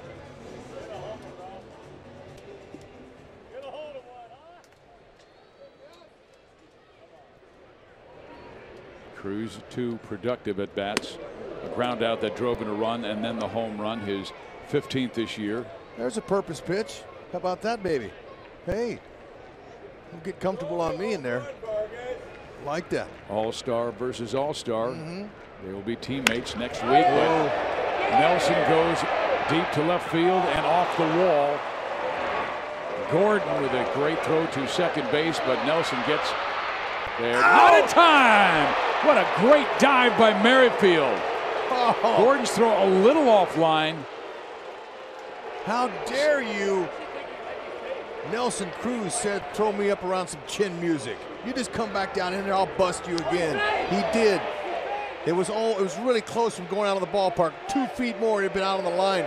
Gordon picks it up. Cruz nursing a sore knee. Alex knows this. He says, I got to get the ball. I'm going to keep him off a second. Look at that play. Plays the carry on perfectly.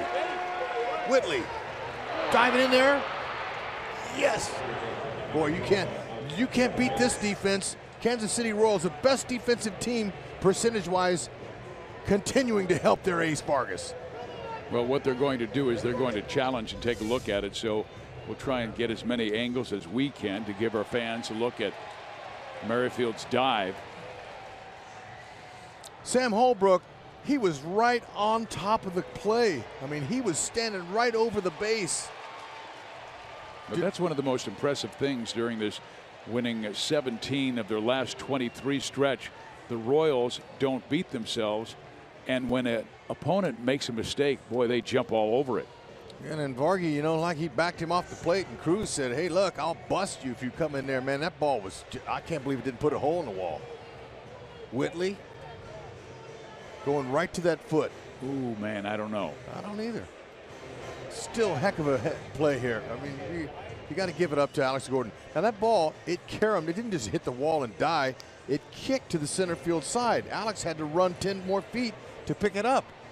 The degree of difficulty to perform that was off the charts. And Holbrook was in great position to make the call. Yeah, standing right there, right over him.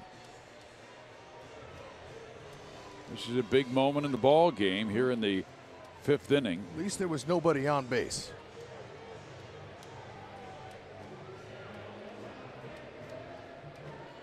Nelson Cruz, been around a long time. Had a chance to talk to him about being in the All-Star game and the Home Run Derby. Knows how to slide, saw the play in front of him. He slid to the very far corner he could. And look at Holbrook sitting right there.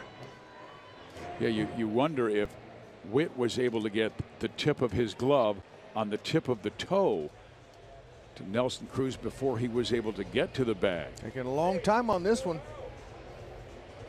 Making them do their work up there in New York. It has to be clear and convincing. Did he get the tip of the glove on him? I don't know. Yeah, right there. I think he did. Yeah, he did. Play stands, I think. Is that what they'll call it? Yeah, call stands. How about that? Believe it. Alex Gordon to Whit Merrifield, and the Royals defense comes through one more time. And now there's 2 out with nobody on. A huge play here in the 5th inning after the Royals had tied it. 80th outfield assist in his career. Call the cops on Alex. He's just, his attention to detail has been fabulous. He don't mess around. He takes it personal whenever they take his pitcher off the wall, and he's going to throw that guy out at second. We have seen 2 of the longest singles you can see the last 2 days by Nelson Cruz, one off the right center wall and the one off the left center wall. But remember, Nelson Cruz missed some time with a banged up right knee. Moustakas can't hold on to it. Gamble got on a similar double as last time up.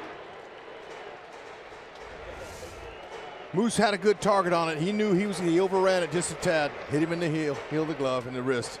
Just overran it. That's okay. Those aren't easy plays, especially going that way when you blew your knee out the year before. Nothing wrong with that.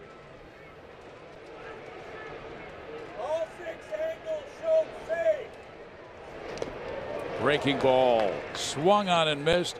Vargas with a solid 5th inning with some help from Alex Gordon and Whit Merrifield. And the Royals, they tied with the M's. Vargas picked up Moose right there. I like that.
Sixth, the can't miss event of the summer hits South Beach when baseball's biggest stars take the field for the Major League Baseball All-Star Game Tuesday on Fox.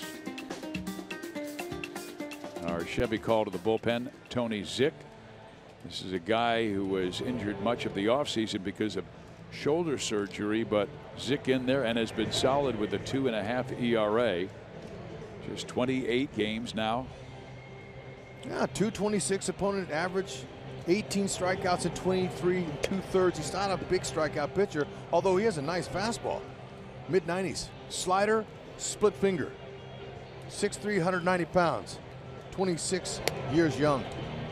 He has held opponents scoreless in 20 of 27 appearances, including 5 straight from June 12th until the 22nd. Well, he's been good, but you know, Vargas needs a run so he can qualify for another W.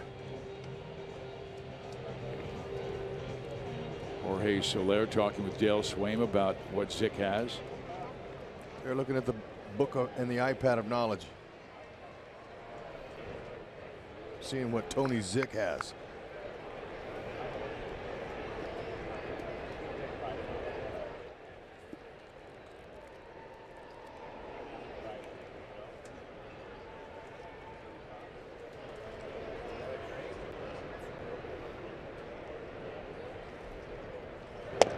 First pitch fastball in there, strike one. Come on.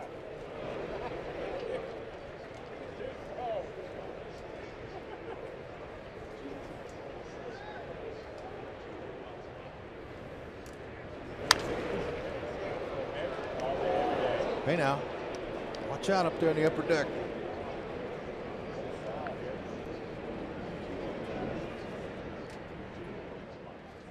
Down 0-2. Let's see what Zych tries to blow him away or wants to throw a little slider to him here.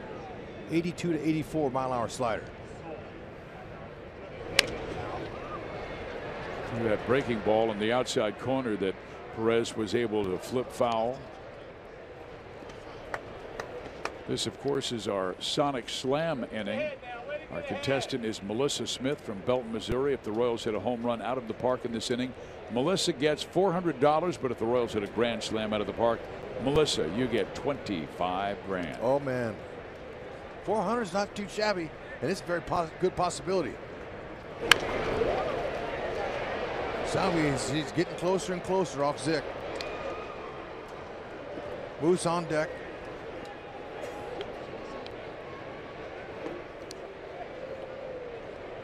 Vargas saying, you know, fellas, look, just not on top of my game today, but I sure do appreciate the offense. Well, he's kept his club in it after giving up all 6 runs in the first 3 innings. He has shut out the M's the last 2.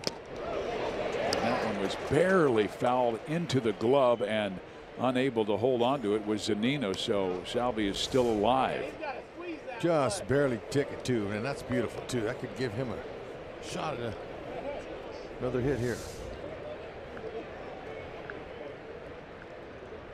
The M's defense on the infield plays Salvi with a slight pull.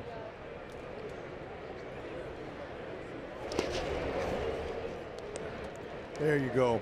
Salvi needed that. He's having such a good AB here. He needed to let Zick know, I'm not going to swing at that or anything else down there for that matter. He's going to try to get back into this count, get him a pitch where he don't want to walk anybody ahead of Moose. And then he was able to zip it by him at 95 miles an hour and strike him out on the 7th pitch he threw him. Time for our sprint trivia question. Name the 4 Royals third basemen to hit at least 25 home runs in a season. We'll give you the answer later in the game. I'm going to go with George Brett. All right, I'll go with Dean Palmer. And how about Gary Gaetti? What do you think about Gary? He had a good year here, a couple good years.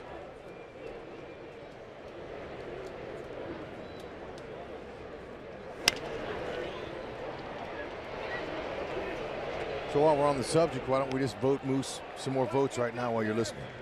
Get your devices out, folks. We all know all of our devices very close to us now. Phone, iPad, computer.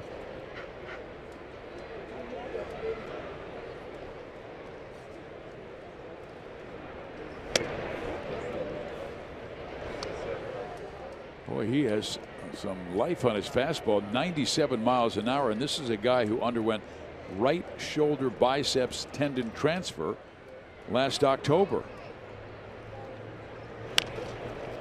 The surgery did not involve the rotator cuff or capsule in the shoulder. But Stephen O'Brien obviously did a great job, the doctor in New York who did the surgery on Tony Zick.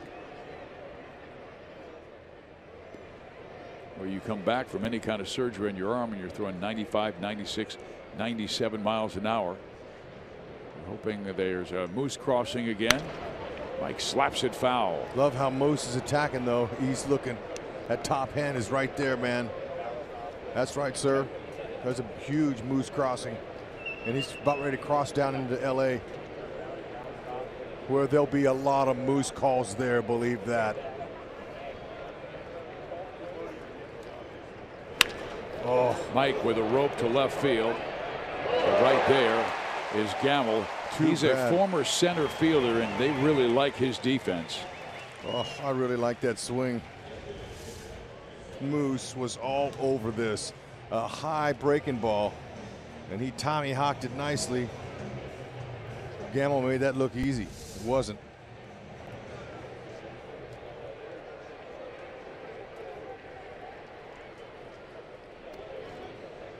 Now the right-hander Soler.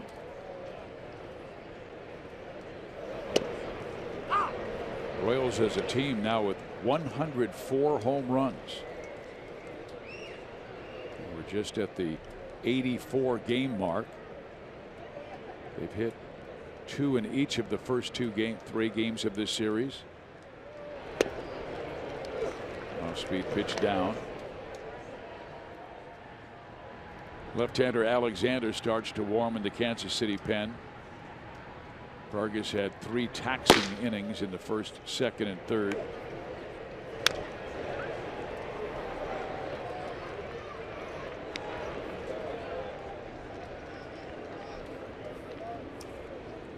Mariners will have Haniger, Zunino, and Dyson coming up in the bottom of the 6th.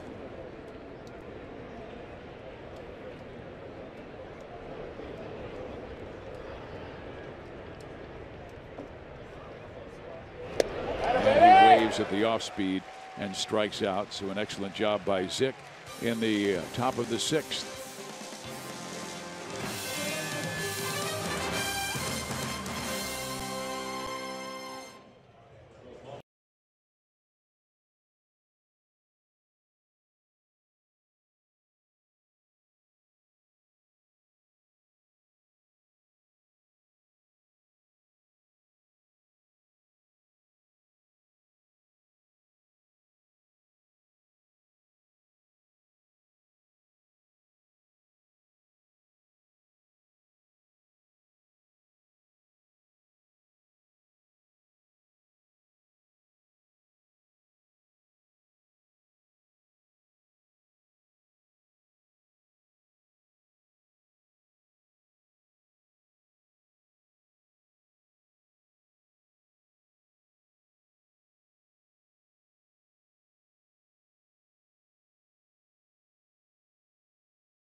takes us out to New York and the Bronx.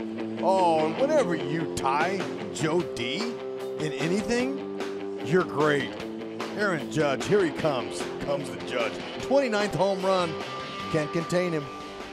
He has a chance to go up against Moose in the home run derby. Vargy saying he's done. Fellas, thanks for tying it up at least. Not gonna have it every single night. Credit the Mariners. Their offense for attacking and putting 6 runs on Vargy. Our Chevy call to the bullpen brings on the lefty Scott Alexander, 2.01 ERA. And he wants to keep the bottom of the order quiet. Meaning the right-hander Haniger, right-hander Zunino, and then the lefty Dyson. That's right. 95% sinkers. Has an occasional slider, but hard to tell what it is, a sinker or a slider. It all has the same kind of movement. Down. The Royals do not have the services of Matt Strahm, their young left-hander who tore a tendon in his knee and has been placed in the 60-day disabled list. Haniger 0 for 2. Tough play by Escobar. He has been outstanding all evening. Kidding me? He wears the gold. That is just stupid hitting. You can't hit it to him like that, Fizz. You're going to be out. That's a right turn at first. Look at this. 2-hopper. That's exactly what Alexander wants. You're going to hit a ground ball. Guy who thinks he can pull him through. Look at that. Oh, those hands are so sweet. Very soft. Oh, man. Got him by plenty. Uh-huh.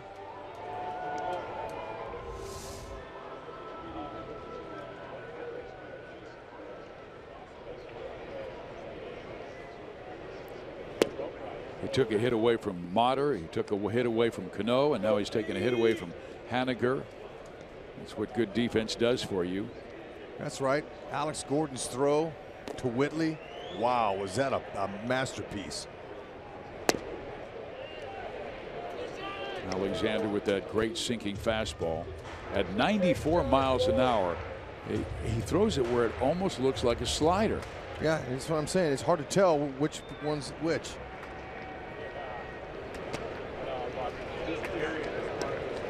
Throw that ball out. It's got a scuff on it. Can't let that pitcher throw that ball out there with a scuff on it, Fizz. They can make that ball dance and sink even more. Not fair to the hitter. Out of play. Zunino with only 5 hits in his last 34 at bats, but 2 of those hits home runs, including one tonight. Long blast to left.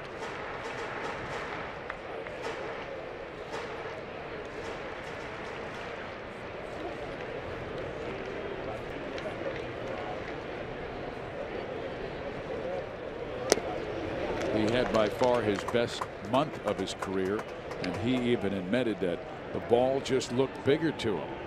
He hit over 300. He had 10 home runs, drove in 31 runs in June.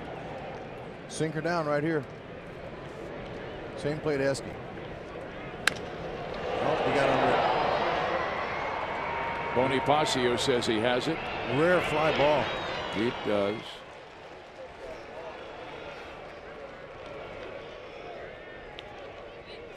So now the lefty-lefty matchup. Yeah, that sinker, it didn't sink. It was up. Got away with one.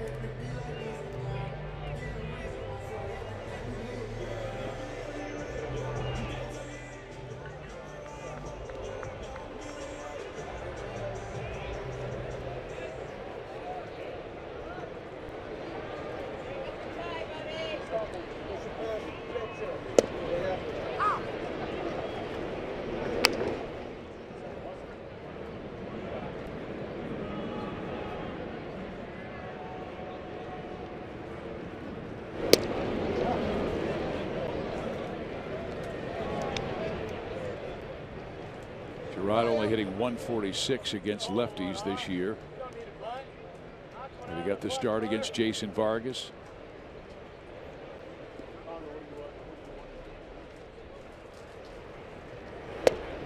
Just barely off the plate.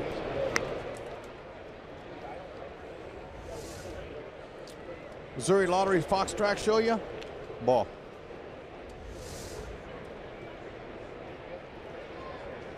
Oh, baby. Yeah, that was a perfect pitch.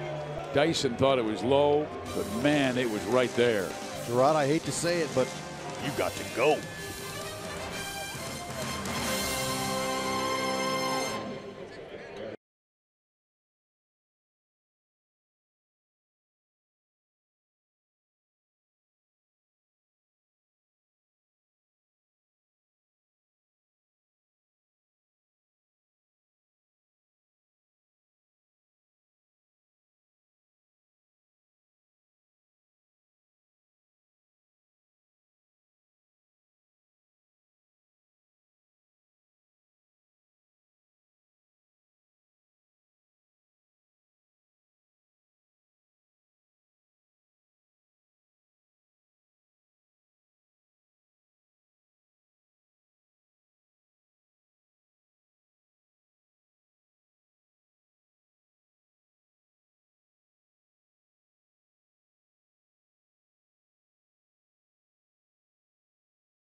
By 4, then down by 2, and then Lorenzo Cain went deep, and we are at 6-6 going to the 7th inning of play, and Alcides Escobar will lead things off.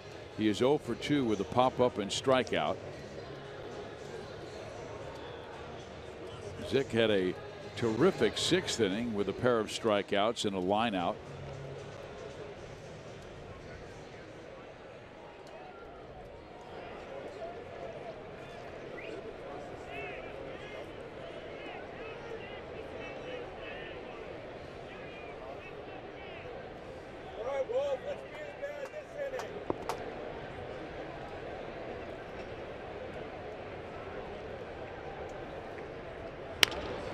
Escobar goes after the first pitch. Gene Segura throws him out barely. Escobar down that line quickly. Fans, Gordo Nation, you can cheer on longtime Royal Alex Gordon on Thursdays in his fan section. For only $35, you get a seat in left field, a limited edition Charlie Hustle brand t-shirt, and an Alex Gordon big head. Join your fellow fans for this fun experience supporting Gordo. For tickets, go to Royals.com/theme tickets. All right, for those of you that don't know Alex, he does not have a big head. Okay, big head means it's the nice big head that they give you to show that you're a big fan of Alex's. He's a humble man. Oh, no question. From a humble town of Lincoln, Nebraska. Yep.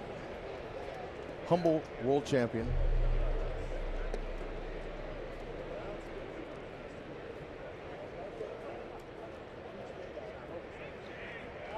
Never tires of watching that man play, though. I'll tell you what, it's so fun.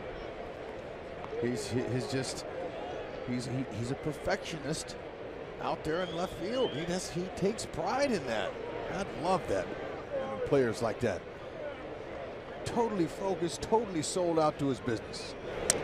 And it's coming. He's having much better at bats. Won't be much longer. Hopefully he'll get over 200 and stay like Esky.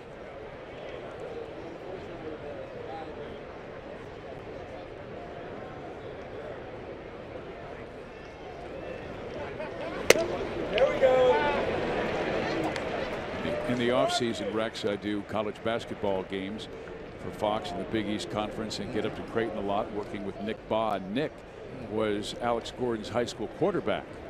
And Nick really has amazing stories about Gordo. He said the opponents never threw to his side of the field. He was the best cornerback in the state. Flips it foul. And in the state championship game that they won, the other team was driving down and the quarterback made a mistake. He threw it to Alex's side of the field, and Nick Voss said he laid out and made this incredible interception to seal Lincoln Southeast victory. Swung on and missed. So Zick has retired the first 5 that he's faced, and now we go back to the top of the order and with Merrifield. You got a heater like his, mid to upper 90s. You're gonna try to get ahead of the hitters and finish them off with his slider. Slider's been good. 82 to 84, registering straight downhill action. Hadn't had to use the changeup very much.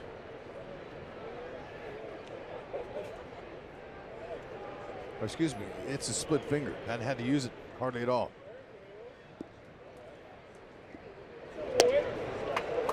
First pitch slider. You got a good fastball like that, that's what the hitter's looking for. He's not looking for that slider first pitch. Whitley was on him. Zick has been hitting his spots in the 2 innings of his work. Oh, and they came inside and got Merrifield on the right thigh. Third time he's been plunked this year. Well, oh, little thigh ball. Merrifield may want to pay him back by ripping off second base. Why not? He's 12 for 13 this year.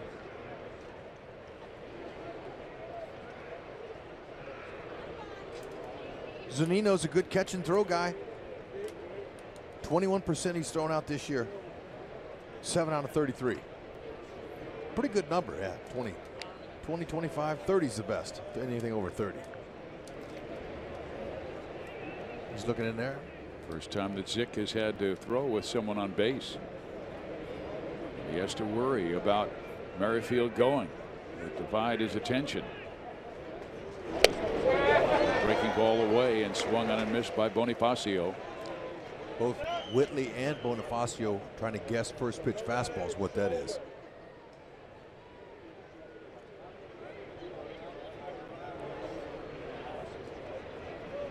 You can tell, you know what, the Royals offense, they're well scouted by the Mariners. You know, they're aggressive early in the counts, and they're going to be swinging. There's nobody up there looking for walks. Looked like Merrifield might be ready to break, the way he had to adjust his feet to get back to the bag.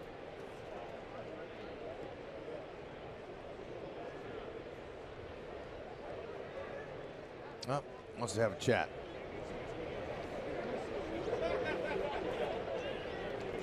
Two outs right now. You know, not a bad thing if Whitley goes, and if he gets thrown out, then you got Bonifacio leading off next inning. It's not a bad deal. Zepchinski warming in the Mariners bullpen. Not a bad call. Let's see if Whitley can rip off a bag here. The lefty out there. Getting ready for Haas, maybe. Who's in the hole?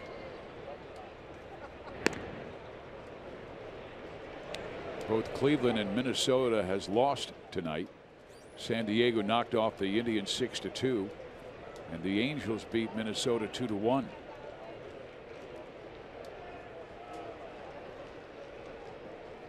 Merrifield goes. Pitch gets away. That will be a steal and not a wild pitch. So it's number 13, and now the Royals have the go-ahead run in scoring position with 2 out. Bonifacio gonna have to lay off of that slider, and you know that's what they're talking about right there. Saying, hey, look, let's not give him anything good to drive in a run here. Oh, didn't swing.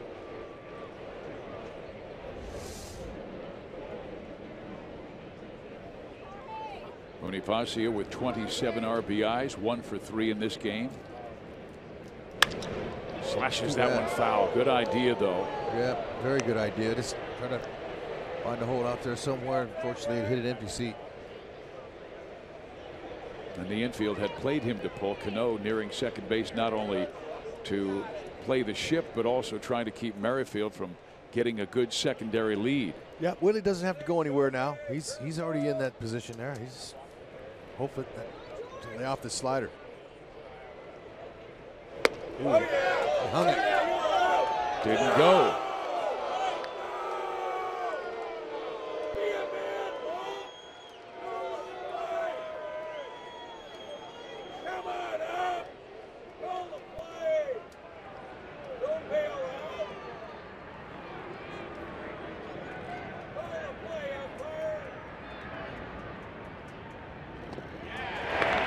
Tony Pasio strikes out. So 4 strikeouts in 2 innings for Tony Zick, and the Royals leave Merrifield stranded. But a lot of Royals fans in the Pacific Northwest we have seen all week long.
Answer our sprint trivia question. Name the 4 Royals third basemen to hit at least 25 home runs in a season. We already got him. One. We got, but that Moose was the only one we didn't get.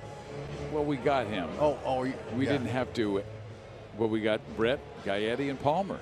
That's right. Way to go. Stay hot. Moose. Doesn't matter if we're hot. It all matters if the Moose is loose, and he is. Believe that. Leaving the park ranger alone up here, he said that he's got other hands. He's got his hands full with other Moose. Even though the Hunters were out with the Moose calls, here is Alexander, and he's throwing to Taylor Motter, who was robbed of a hit in a great play by Alcides Escobar back in the 2nd inning, and then grounded out to Hosmer in the 4th. Motter, he's got a little pop. Look at that. He's got 7 homers. Yeah, about 45% of his hits have been extra base hits this year, but a .203 batting average.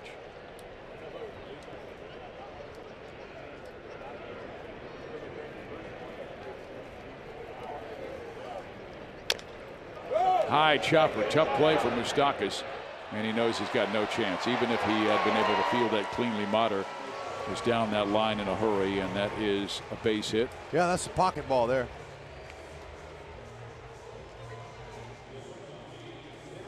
Alexander, when he gives up hits, lots of times it's hits like that. That bowling ball sinker is just such a worm burner that guys are going to chop hits off him. But that also means it can induce double plays. And now he faces Gene Segura, who has had a great series with 6 hits in 12 at bats. Raised his average to .346. He would be leading the American League in batting had it not been for 2 injuries where he's on the DL twice for a hamstring and ankle. Strike 1. Look at that firm sinker. That's not just no 88 to 90 mile an hour sinker like a lot of pitchers get away with up here, Fizz. That's got some hair on it. And without Strom, Alexander takes an even more important role in that bullpen. Roll up that pair. Segura's ground into 4. Every time the Royals turn a double play, the next day McDouble sandwiches are only $1 at McDonald's, all this Royals season long. Segura, he's ground into 5.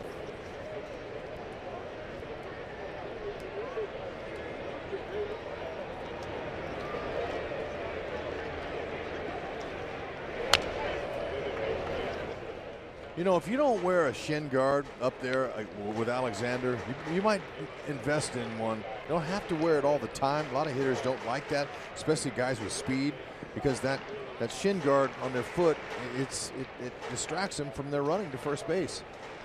But he's going to make you hit that ball into the ground, into your foot. Lots of times Segura got away with one there. Got to watch out for Motter as well. He's 9 for 9 stealing bases.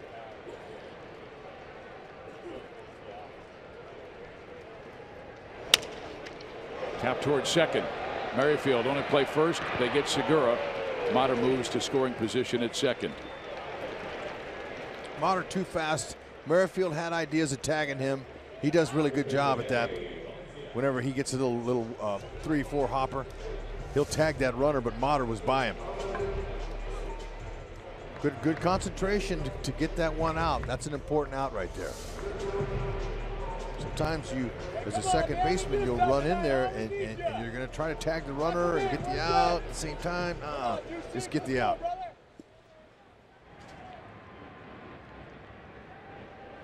Valencia, tough hitter.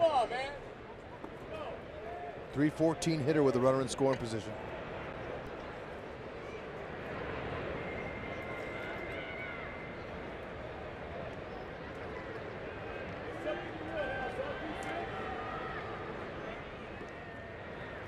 And Valencia, he's been really a big piece to the puzzle here in Seattle. Been playing a great first base. Jerry Dipoto, before the game, the general manager here, told me that Valencia has really saved them defensively by being able to play first base every day. He can play third, he can play some outfield, but he can knock some runs in as well. He's got 40 on the season coming in. 40 ribbies. Hold him right there. Good eye, good eye. There's Jerry Dipoto.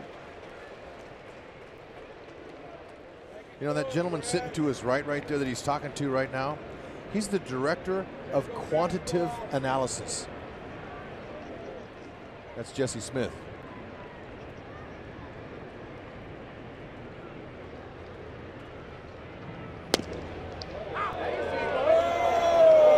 Just did graze that outside corner, and Valencia debating home plate umpire Jim Wolf on this call. Good low Bottom of the strike. Do it again.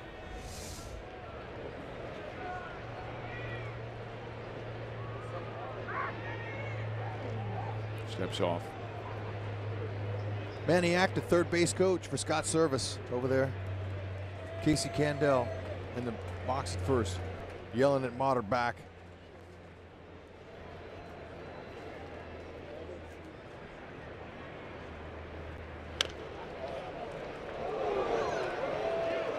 And he aimed at his hitting coach, Edgar Martinez, on that one. Almost got him. Nelson Cruz, all those guys over there, heads up for that foul ball. There's Edgar. Edgar, famous here in Seattle, Safeco Field. One of the great right-handed hitters of his era. 3-2. You've got Robinson Cano next, and then Nelson Cruz. So 2 guys next, and after that, with 123 RBIs. Alexander, it's important for him to keep that shoulder going north and south with Salvi. Sometimes it flies open and he misses. Hard sinker down here, challenge him. Oh, walked him. Yeah, shoulder's pulling off. Notice that the pitch before, and I'm sure Dave Island has too, but he's got to be able to keep that shoulder driving straight down. Now let's watch this front shoulder here. Is it going to go down? Well, right there, it pulls open. It pulls open, and he's a little bit late.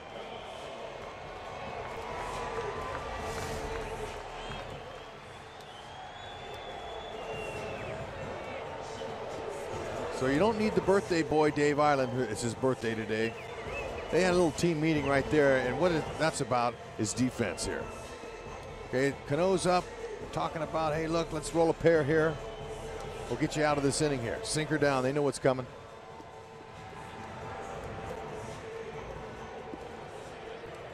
Cano this year, a .241 hitter against left-handed pitching.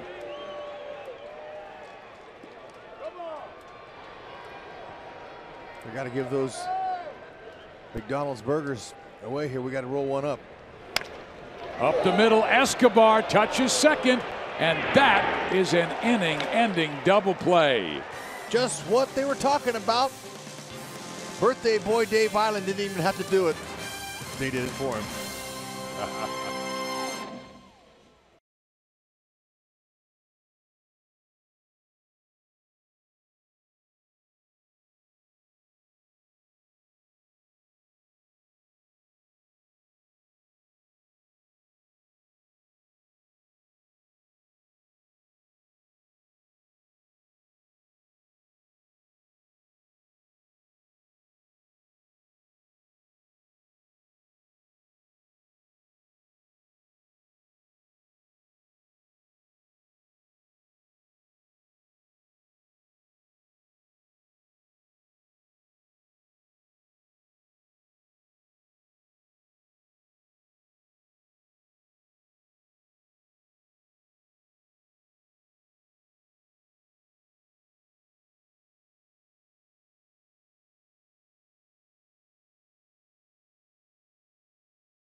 Oh, we got a ball game here in the third and final game up here at Safeco Field. Game summary, look at that. Mariners out hitting the Royals, but it's all tied up at 6. Moose is loose again. Homers in 3 straight games. Oh, baby. And we got a Lorenzo Cain lean back. We got him home run from him today, too, his 11th. Zick tried to go backdoor with that breaking ball on the inside corner.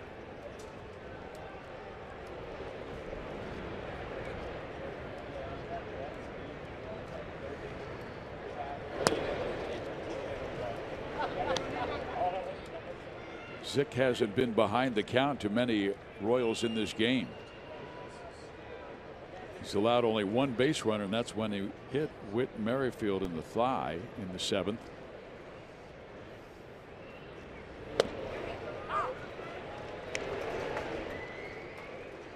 Zick doing a very nice job. Firm, got tough stuff, firm, mid-90s stuff, hard slider. 2 pitches, all he's needed.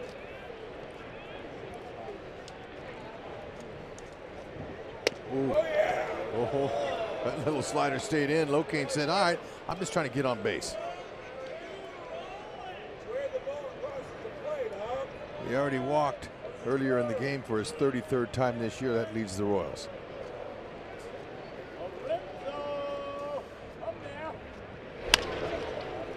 To short, Segura, 1 out. Join us in acknowledging the strong Tech presence in the KC community with a Tech night at the K theme ticket on Thursday, July 20th, when the Royals take on the Detroit Tigers. This theme ticket comes with a custom Royals portable power bank and a seat for the game. For more information and to purchase tickets, visit royals.com/theme tickets. So with the left-hander Hosmer coming up, Seattle will go with Mark Zepchinski.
Buy Ford. Going further so you can. And by Academy Sports and Outdoors, for all for less. Come to you from Safeco Field in Seattle. Steve Pizziak, Rex Hudler, Joel Goldberg, and Jeff Montgomery. Game 3 of this series. The Royals have won the first 2, and they have come back to tie this one up at 6. And now, here with 1 out in the 8th inning, Eric Hosmer comes up to face Mark Zepchinski. And Mark might have a 3.38 ERA, but really he is a guy in there to get left-handers out, and he has done that this year. His lefty's only 5 for 38 against Zepchinski. Hey now, it's all right. He's got a good ball that goes down. He's got a sinker. 87-92. Haas, doesn't matter. He's hitting over 300 from both sides of the plate.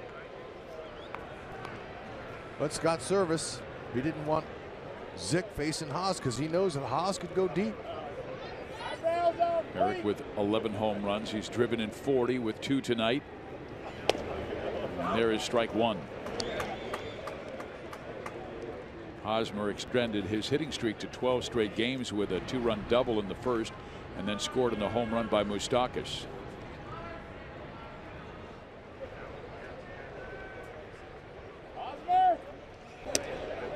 Tried to go with the same pitch, down and in, and misses. 1 ball, 1 strike.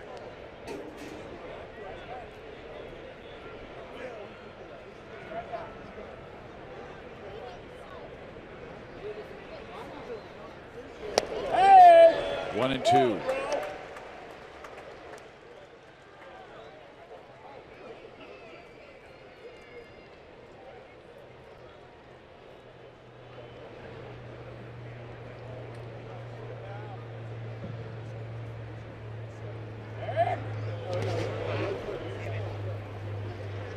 Haas, he knows exactly what left-handers try to do to him when they come in to face him late in games. It's just not his first rodeo. He knows they're trying to break that ball away from him. Zepchinski's got all the pitches. Fastball, slider, curve change, sinks his fastball at 3/4 arm slot. Haas knows they're going to try to break it away on him and try to jam him in. Oh, yeah. Just off the plate, 3 and 2.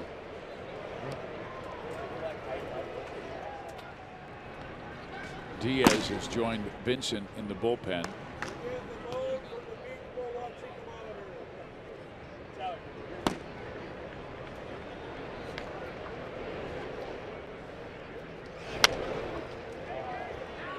That's a foul ball. Good practice.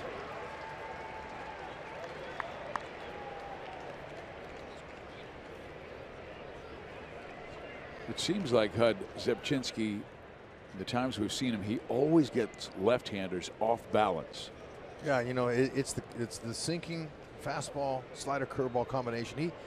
He's a smart guy. He's been around. He's 31 years old. Crafty lefty. Inside, ball 4, so he made a mistake and walks the left-hander.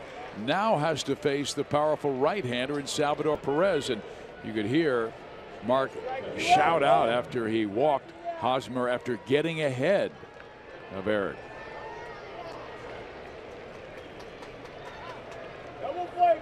Salvi 0 for 3 tonight and 0 for 3 against Zepchinski.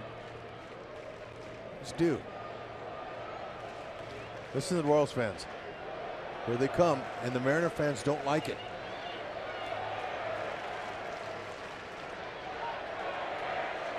Ah, it's getting louder. Yeah.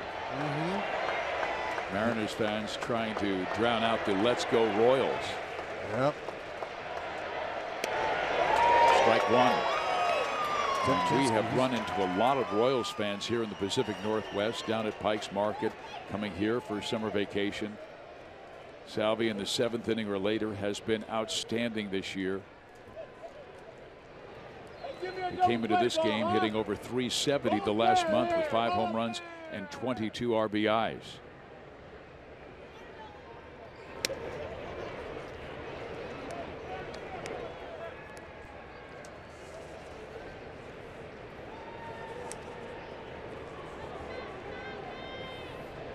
Right-handers hitting 316 off Zepchinski this year. Moose is looking for, Salvi's looking for something up.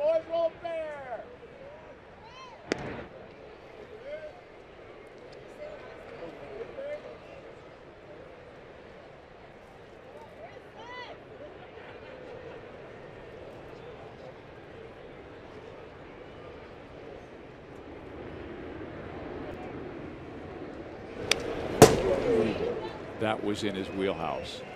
And the thing about that swing there, that swing was headed towards right center.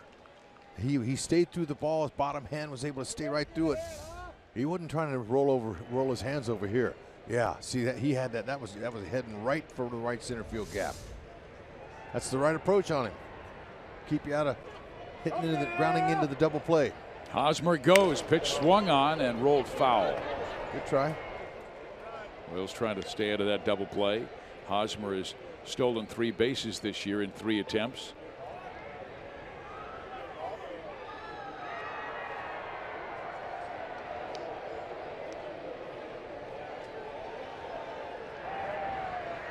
Two strikes on the hitter. There's no way a hit and run. Ned's going to put on a hit and run with hitter on 2 strikes. So Haas took off. Salvi just tried to hit behind him, which is a good idea by Salvi.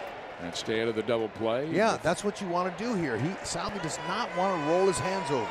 So Hosmer breaking. Cano would cover. He's got the right approach.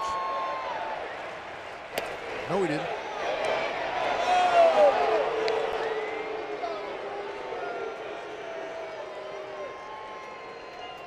Even Salvi was going wow on that check swing. When you think right center field, you'll react to the pitch inside that you should pull.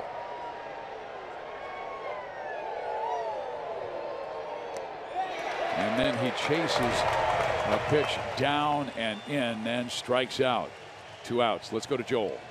All right, Fizz, time for the Unlimited Baseball Break, brought to you by T-Mobile. We know Mike Moustakas is heading to the Home Run Derby. Now we know who he's paired up again. A battle of American League Central third baseman as Mike Moustakas and Miguel Sano. If he can win that, he'll get either Giancarlo Stanton or Gary Sanchez. Keep on voting. It ends tomorrow at 3.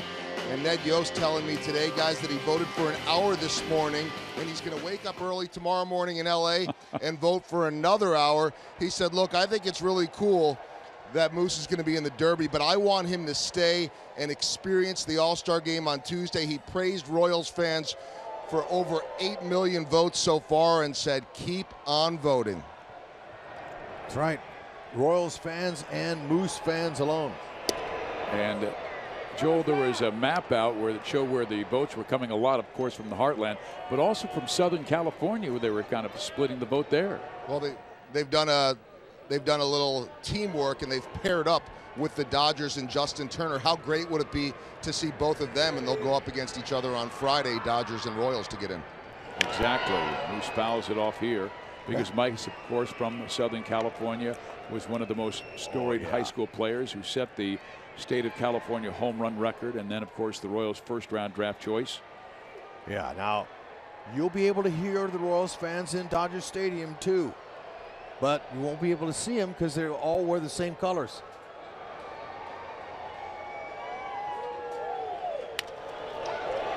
There's a base hit to right field. Hosmer stops at second base.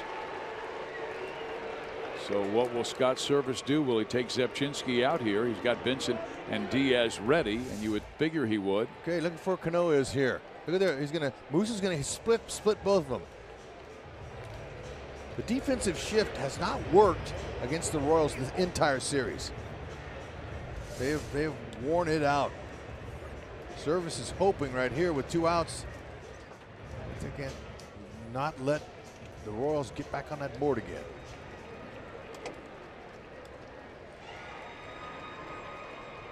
Edwin Diaz will be the new pitcher.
Seattle tied at 6 in the 8th inning, 2 on, 2 out. And Royals fans, vote Mike Moustakas into the All-Star game. Go to Royals.com/vote and cast your 2017 Esurance Major League Baseball All-Star Game final vote. Send Moose to the All-Star Game in Miami. Voting ends at 3 Central tomorrow. Edwin Diaz will be the new pitcher. You see his numbers this year. 3.62 ERA. He's their closer. But look at the number of home runs. 8 in only 32 and a third innings. Yep, he's got low to upper 90s fastball, hard slider. Service bringing him in now. Hoping that he can shut the Royals down. Pretty firm fastball right there, coming right at him. Young guy, just 23 years old, in the closer's role. Tells me he's got pretty good stuff. Soler, oh, he's due. He does not have a go-ahead RBI this year. So why not now? He is 0 for 3 in this one, twice striking out, 2 on, 2 out. Way inside. And Jorge barely got out of the way of that one. Yep, young closer. That hard fastball slider combination, long arms. Ooh, I almost thought it got his jersey. Delivery. Looks like it could have. Got quick delivery. Explosive. Look, fastball 2-1. Stay short. No need to get long with the swing. Let Diaz provide the power. Off. 3-1. That's a little backup slider right there. Diaz wanted that one. A backup slider is a pitch that just catches the seams and it goes in instead of where it's supposed to go away. Yeah, it looked like Zick was throwing a little bit of that too. It happens sometimes. Full count. It's the one he wanted. He'll go back with it again, especially up top. 2 outs. He knows it's hard to be able to get up on top of that high 95 to 97 mile an hour heater, but could always make a mistake.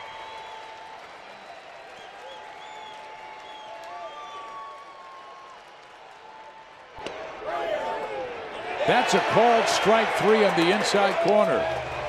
That's and same pitch. Soler Same debating with Jim Wolf. Same one exactly. He called the ball. It's off the plate. And what a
really been strong of late.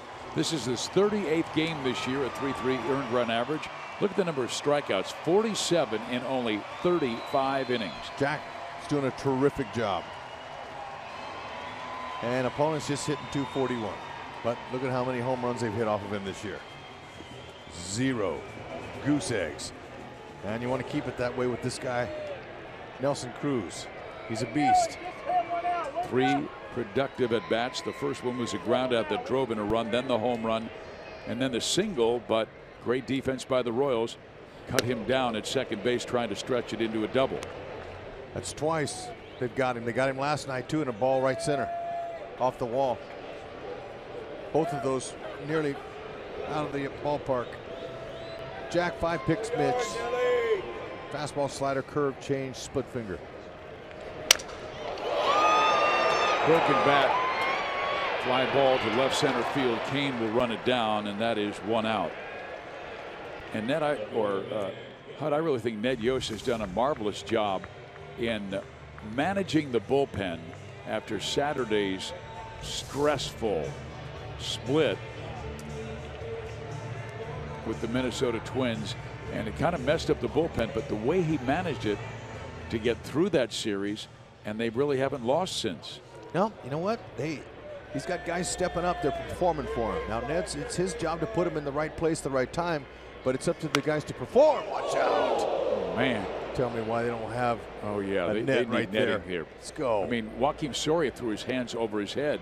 He was really scared of the fans. Yeah, there's no time to react over the dugouts. Plus, people on their phones there. There's no excuse to not have a net in front of the dugouts now. Or on top of the dugouts. Yeah. I think he's all right. Yeah.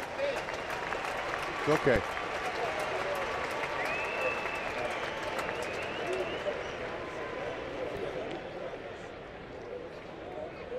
Guys, all right? Okay. Heads up.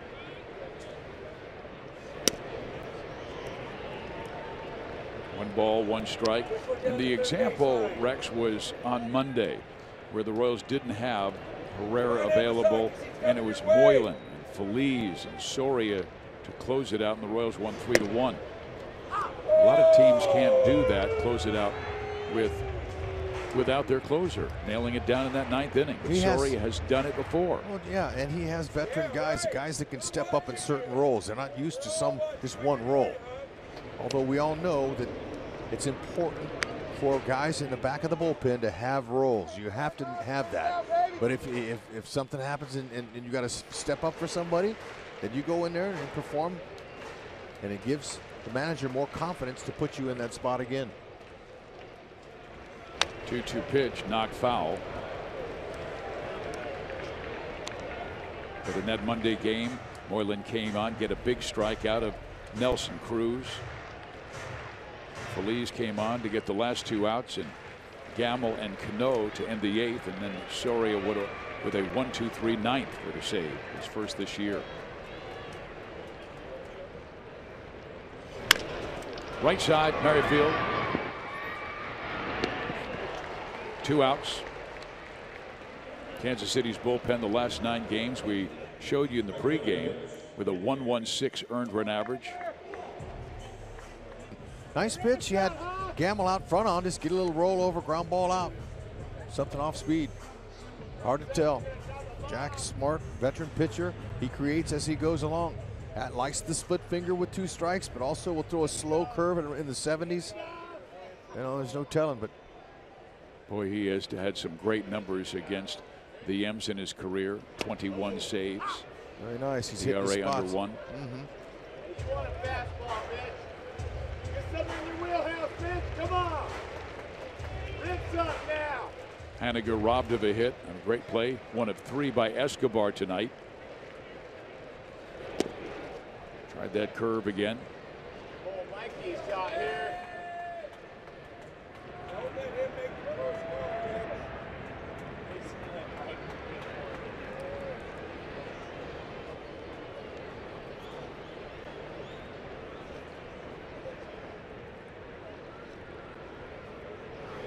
Good eye. Good eye, 1-7. Baby.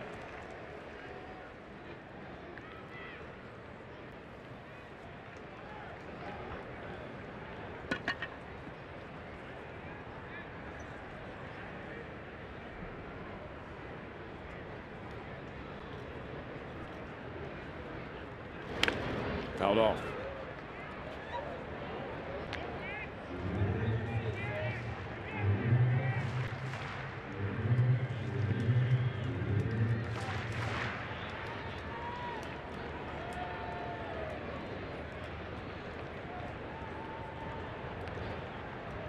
Henniger just 2 hits in his last 31 times up. And Soria blows him away with a 95-mile-an-hour fastball. A perfect 8th. Escobar will lead things off when we come back.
Fantastic in that 8th inning, and here's our matchups for the Dodgers series. Hamill against Maeda on Friday, then Saturday Ian Kennedy, who hails from Southern California, against Brandon McCarthy, and quite a pitching matchup they have on Sunday with Danny Duffy going up against Clayton Kershaw. And the best record since June 1st in the major leagues, with the Dodgers at 23-8. The Royals right behind. They have the best mark in the American League, and the Diamondbacks and the Astros. Well, the Astros are 30 games over 500. I mean, the Mariners are 41-44, just 3 games under 500, and they are 16.5 games back starting the day. Yeah, hey, look, that's okay. Astros, they know that the Royals have dominated them this year. It don't matter. But first things first, before they get to the hot Dodgers, they want to get to Diaz here and get a run across the board. Get Herrera into the game. There he is. 4 home runs allowed from both lefties and righties. They can take him deep. Somebody pick out a piece of cheese and ride it. Fastball slider combination.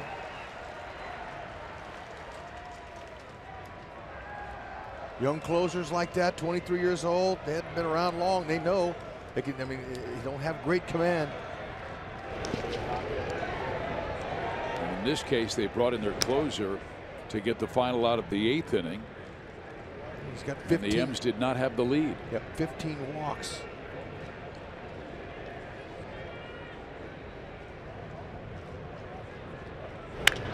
Escobar with a base hit to left. Good start for KC.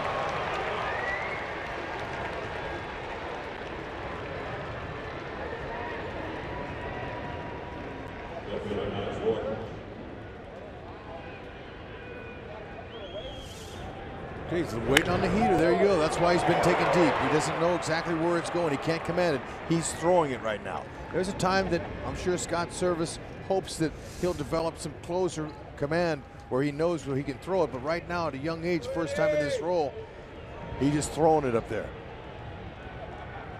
See if Alex can turn on him. Gordon 0 for 2 with a walk, a run scored, and the home run by Cain. Outside, ball 1. That's 97.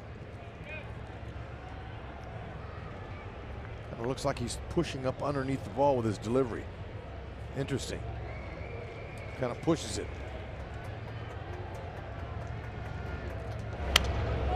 Good rip. When you talk about the right-hander pushing the baseball, what does that look like for a hitter like Gordon batting from the left side? Kind of flattens out a little bit. It's going to run. It's going to have some run away from Alex. So it's a good idea. That swing there was left center field. Alex has Oppo Popo.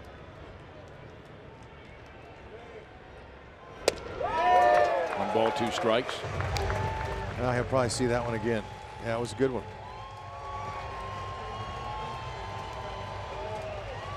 Escobar has 2 steals on the year. He's been caught twice as well.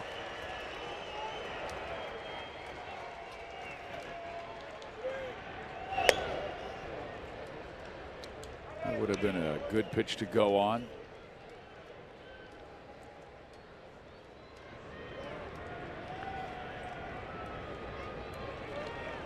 You can see when he misses by a lot. Come hard heater right here. Foul back.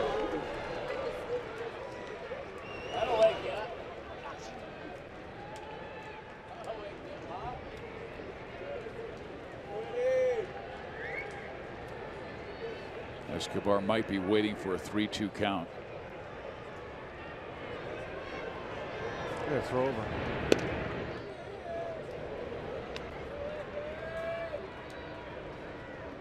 Gordon has reached in his last 8 games.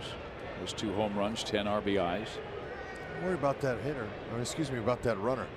Young closer, he don't need to be thinking about him over there. Escobar goes, pitches swung on, hit towards left and down the line, but foul.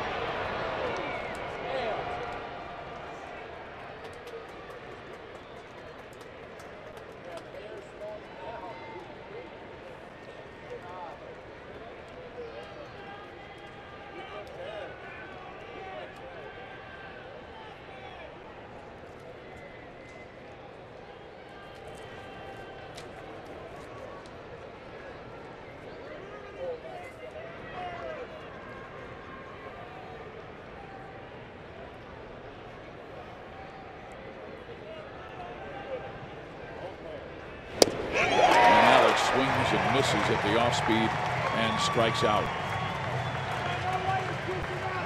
Yep, Alex had a couple of fastballs. He missed them, and then he had to know that slider was coming. Good spot.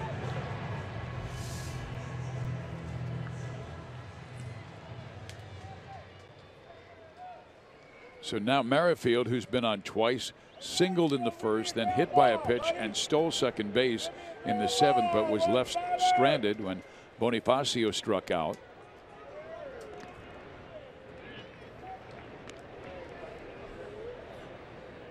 And with 1 out, would you consider hitting and running? Yeah, you know what? It's a possibility here. Well, let's see. I mean, they know Escobar's going to run. You got a guy like Whitley who can handle the bat, put the ball in play, protect him.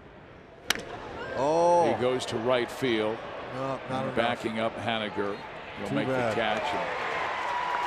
The Royals unable to advance Escobar. Now 2 out. Man, I didn't quite get it. Right idea. So it'll be up to the rookie Bonifacio, who has been on once with a single back in the 3rd inning. Neither team has scored since the 5th when it was 6-4 Seattle, and Lorenzo Cain blasted a 2-run home run to tie it.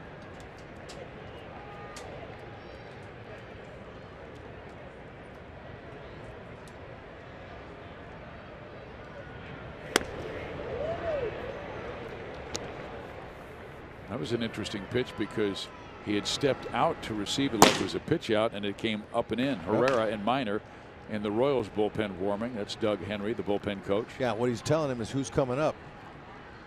Sanino, Dyson, Motter in the bottom of the 9th inning, the bottom of the order. Yep, it's good for the, you know, the pitcher that's coming in. He needs to know who he's going to be facing. Their job is to get loose and get ready, and then bullpen coach is going to help him out with the rest of the stuff. Bonifacio pops it up. Shallow left center. Long run. But Segura with an excellent catch. Boy, that was tough. Oh, he drops that. Esky scores. Here comes Minor to keep it tied at 6.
Now for extra innings. When this is over, we've got plenty to talk about on Boulevard Royals Live. Joel Goldberg down by the dugout. Moose ×3. He has homered in every game this series. Plus, get you ready for a rare visit to Dodger Stadium, a weekend in Los Angeles. That reaction, and Hud, since you brought up the word, some quantitative and perhaps qualitative analysis from Jeff Montgomery. Well, Joel, thank you with the pronunciation help there. That word's way out of my league, and the definition is to, it don't matter, let's just get the W. Let's see if Mike Minor can hold him down. He's been solid all year long. Zunino homered in the second inning. Since then, a strikeout, a flyout. And he goes after the first pitch. Cut fastball, strike one.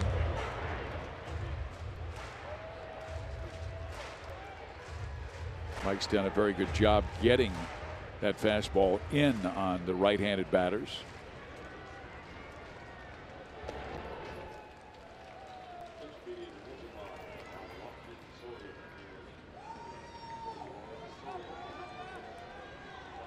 Royals with a good job tonight out of their bullpen after Vargas gave up 6 runs in 5.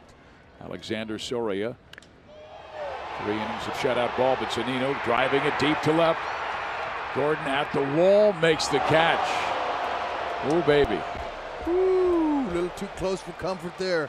Minor with his fastball, slider, changeup, likes to pitch inside. Zunino, he's the perfect candidate for a walk-off. He's done it before.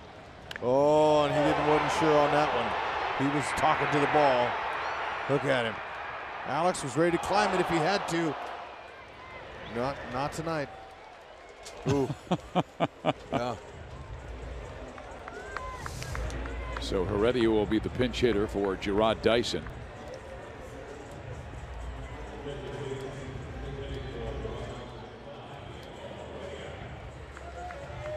Heredia, 279 hitter, 5 home runs. He's 1 for 2 as a pinch hitter this year.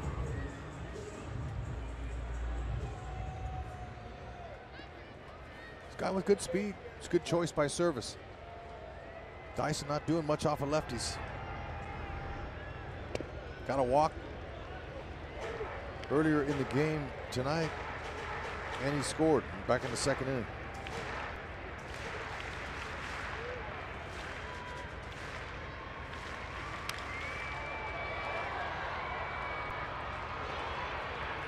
Two outs. Mike Minor, the last 7 games, has really been strong. The Royals' entire bullpen has been excellent. But he threw 49 pitches on Saturday, and that's why Ned Yost really wanted to rest him for 2 days, Sunday and Monday. Then he was available in last night's victory. And, of course, the team will have tomorrow off before they begin that 3-game series against the Dodgers on Friday.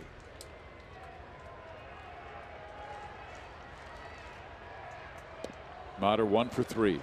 Good changeup. Minor very smooth. Great mechanics.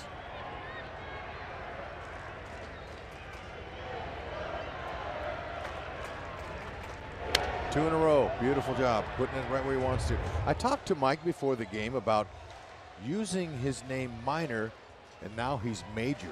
And I asked him about that. He goes, yeah, you know, you can imagine having the last name Minor. I've heard a lot of people that were saying things about, you know, Minor, and you'll always be a Minor. Strike 3 call. So, and I asked him, do you mind if I say Minor is now Major? He said, no problem. Now let's go, fellas, get him a win. Cain, Hosmer, Perez coming up.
Is presented by the authority of the Kansas City Royals and may not be reproduced or retransmitted in any form, and the accounts and descriptions of this game may not be disseminated without the express written consent of the Kansas City Royals. We come to you from Seattle, Washington. Beautiful evening. Temperatures in the 70s, 6-6 score. Friday, Saturday, and Sunday, Hamill, Maeda, Kennedy, and McCarthy go on Saturday, and that game will be on Fox. And then Danny Duffy on Sunday against Clayton Kershaw back on Fox Sports Kansas City. And then it's the All-Star break. Heredia is the new center fielder for Seattle. He takes over for Gerard Dyson. He can go get him. And Pazos is the new pitcher, and he comes on because the Royals will have Hosmer hitting after Cain. All right. They saw him earlier. They know he's got a good fastball. That's what he showed us. Pitched in game 1. Yeah, he got into a little bit of trouble because he gave up a hit to Hosmer and a hit to Perez, but then struck out Moose and Soler. He's fitting to get in more trouble right now. Believe that. Fastball right mid-90s. They like it. Maybe a little bit above that. Both these teams have the same records in extra innings, 1-4. To go along, Pazos, to go along with that fastball, he's got a slider. And a change. Cain tied the game with that 2-run home run back in the 5th. Neither team has scored since. Set dead red. Low Cain knows. They've already checked Dale Swaim's book of knowledge and the iPad of knowledge over there.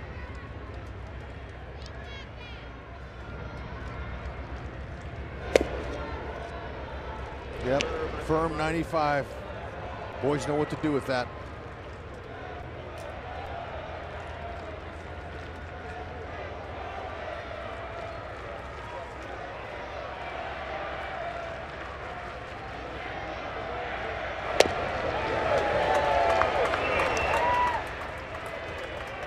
That was some 94 right by him. Wasn't looking for that, man. Might have been looking for something else.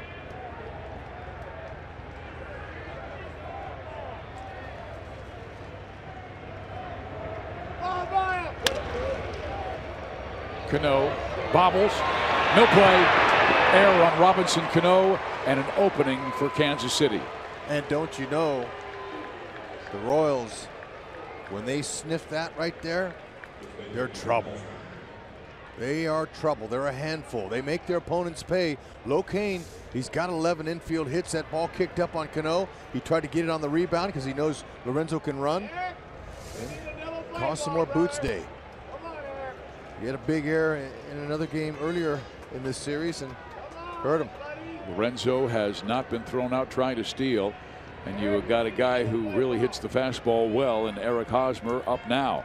He's been on twice with that double to drive in 2 back in the 1st and the walk in the 8th. We'll see what kind of move Pazos has. Opponents are 6 for 6 in steals against Pazos. So he's going to rely on Zunino to throw a good, hard, accurate throw down there. Zunino, I mentioned earlier, throwing out 21% of runners this year. Pretty good mark.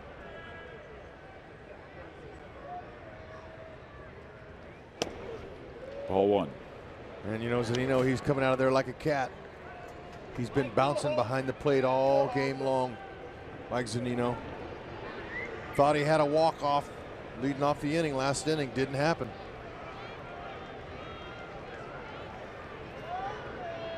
Wants the fastball away in case he does go. Haas knows what's coming. Got to lace a double down the left field line here. Oop.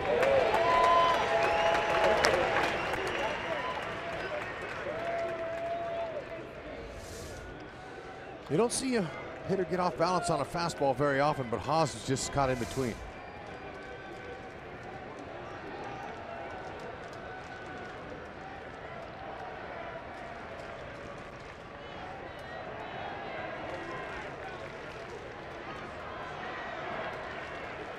The outfield shading him towards left.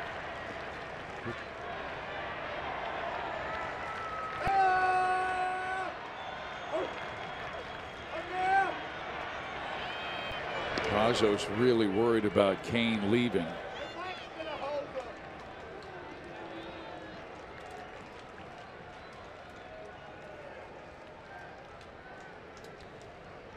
Pazos knows that he's in thick, meat of the order, and it's a real meat.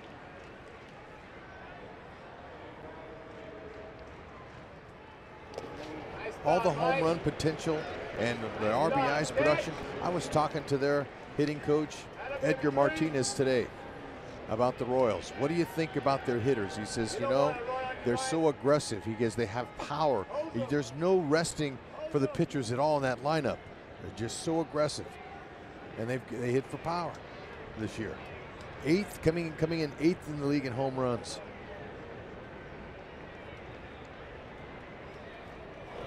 Hosmer swings and misses at the off speed, expecting fastball. Yeah, he's really got Haas off balance in this one. That's a good pitch to steal on. Cain over there. You see this big, slow breaking ball. He's looking at Rusty Kuntz. Rusty's just staying firm here. He's got his little stopwatch in his hand. And when the pitcher comes set like that, then when he breaks his hands to go home, he'll time by his release and by the time the catcher catches it. Kane goes, and the ball shot down the line. Foul! Oh, man. That's what I was looking for. A lace line drive down the left field line, and it just went foul. Gamble playing him over that way, but Haas had a little bit too much slice on it. He thought for a minute it might stay, but there was just way too much spin going away. And Kane, with that delayed steal, he was off and running and would have scored easily had that ball been fair. So after that swing there, maybe he goes back with a breaker. Haas still can dump those out to the left. Hits it to the left side. We'll get just the one.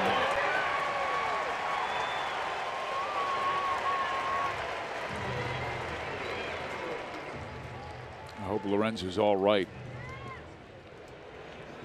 Jammed him. Haas, you know, good try on making a productive out. Hard heater in on his hands. That ball kicked, and Motter doing a great job staying with it. Cain couldn't quite get to it, to the bag in time.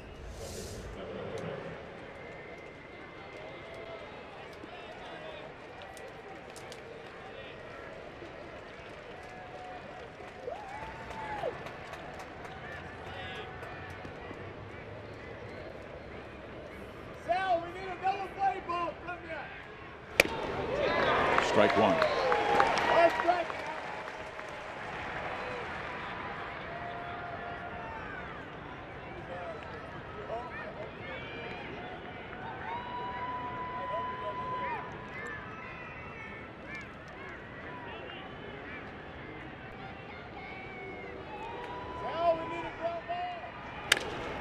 Salvador Perez deep to right field. That's a way back. Haniger leaps, and it's gone.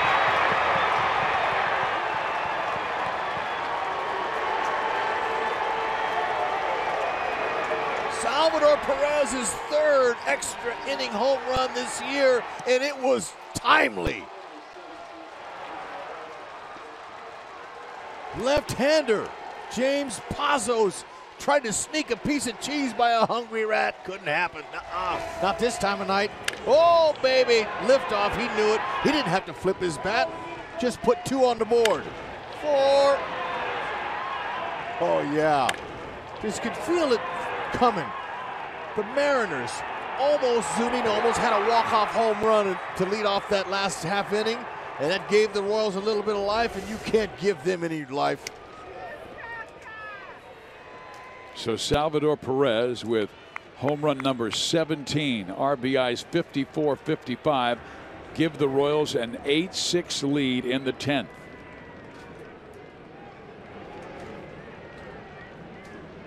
Some of the fans just flying out of Safeco right now.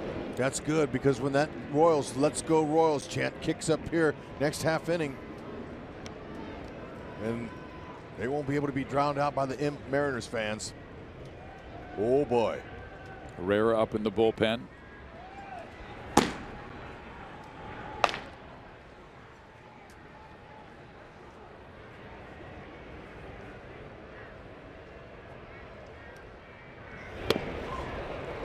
Mike didn't mean to do it. Tried to hold up.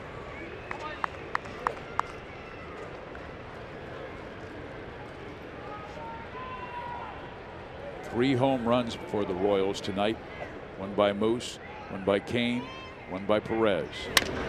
And there's a shot to left field by Mike. Oh, he can go to second on this one.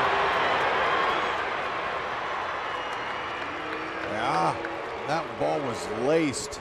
Rex, you said it immediately when Cano bobbled the ball by Lorenzo Cain, and you said the Royals have done this constantly the last month, where they jump on an opponent, and they've done it again. Yep, that's all they needed. Now Moose just laced it, and whoop! Gamble.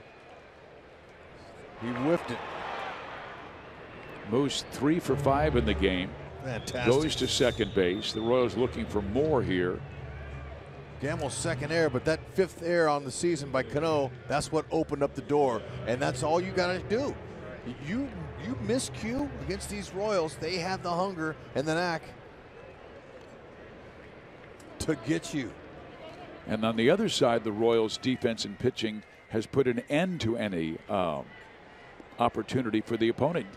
Last night was a classic example. Eric Hosmer made an error, and the pitcher bowed his neck and got the double play. Well, they're playing there with a foul off. The Royals are playing excellent team baseball now. They want to pick one another up. Moose dropped a foul ball down the line for Vargas. It would have been the 3rd out. He had it and it hit off of his wrist. Vargy, the next pitch, got an out on a ground out, and he looked at Moose and said, "I got you, buddy." And that's exactly what they're doing. They're all playing for one another, not themselves. And it's fun to watch. With their power they have in their lineup now, they've got speed. They've got some guys that can hit for average. The defense, wow, we saw 2 more brilliant plays out there again. Escobar, Gordon, Merrifield. It's rolling. Soler had a good swing on that 93-mile-an-hour fastball. Sure did. Dodgers are playing good baseball, but so here come the Royals, and they're playing as good a brand as they are. This will be a great series coming up, but they're not looking there yet. Dodgers started the day 3.5 games up on Arizona. He just beat them 1-0 tonight, the Dodgers did.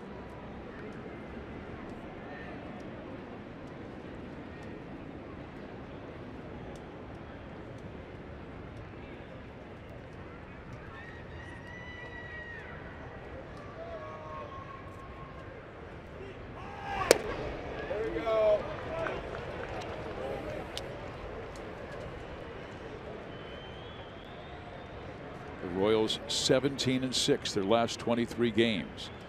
An American League best 21-10 since June 1st.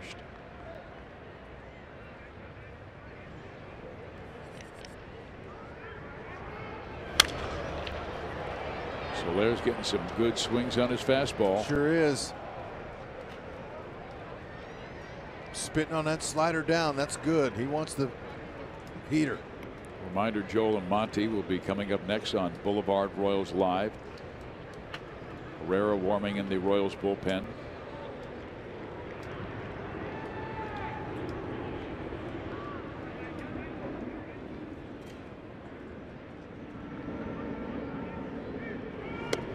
Way inside, 3-2.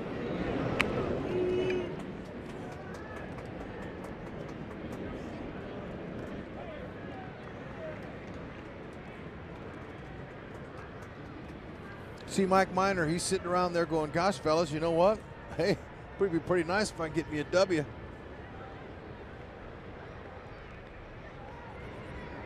It'll be his 5th of the year if they can get 3 more outs. And there is ball 4, so Soler is on. The Royals have 2 on with 1 out. Well, that's a here good, in the 10th inning. Good plate appearance there. And Service is going to make a move. Yeah. He wants the right-hander with Escobar next. Pazos wanted no part of Soler's swings, man. Yes, sir. Got quiet up here at Safeco Field in a heartbeat. Nick Vincent will come out of the bullpen. Perez goes deep. Royals lead it 8-6.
Honda's plays of the game. We're going to show it to you. Oh, Salvador, timely homer. Are you kidding? His 17th of the season that wasn't walking opposite field. Oh, man, what a lift. That pumped everybody up. Look at the boys in blue. They are fired up on the plays of the game. Put you right on it. That's right, winning is fun. When you play winning style baseball, the boys hang out, they laugh. They love playing. They love competing. They love coming from behind and beating their opponents. This would be their 26th come from behind win. Nick Vincent's the new pitcher, right-hander with a 2.25 ERA. Good command, only 6 walks in 32 innings. The Royals have 2 on with only 1 out. Sinker baller. Not overpowering, 88 to 92. Sinker, cutter, change. Royals aren't done. There's just 1 out. They're not done getting Herrera some insurance runs.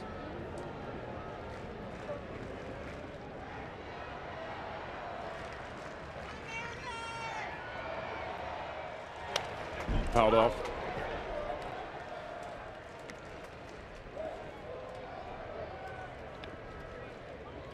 Vincent has not allowed a run in 29 of 33 appearances this year.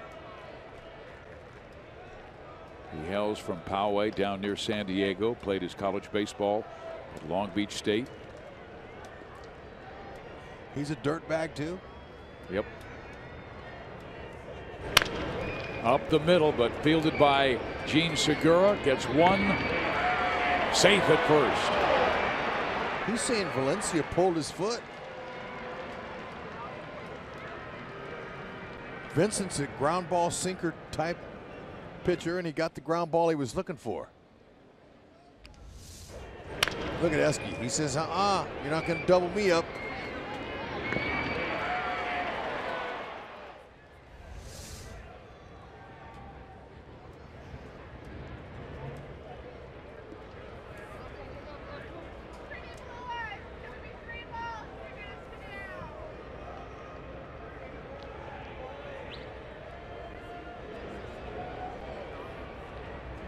Moustakas down the line at third, Escobar at first base.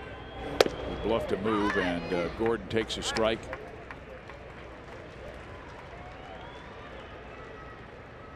You give the Royals any light at all, they'll beat you. A lot of different ways they can beat you. Now with their power that they've got, they can do that too. But any time of the opponent's error, we saw this in their championship years, they would make them pay. And the same guys basically that are doing the offensive damage. Now there's a few new guys in there. Whitley's a winner. Bonifacio looks like feels very comfortable. Alex is coming on. Esky's getting better. And man, as the meat never looked better than this. As Edgar Martinez, their hitting coach of the Mariners, said, these guys, man, gosh, they're aggressive, they're powerful, they've got all kinds of ways to beat you. From an offensive standpoint. Even talk about their defense. Oh, there's a shot to right past Cano. Moustakas scores. Escobar will race to third, and the Royals go in front by 3 in the 10th. Double play that wasn't turned there. Should have been out of the inning. They weren't. Royals do more damage. That's 2 outs that they've given the Royals this inning. You give the Royals any outs, they make you pay. Like any good team will do.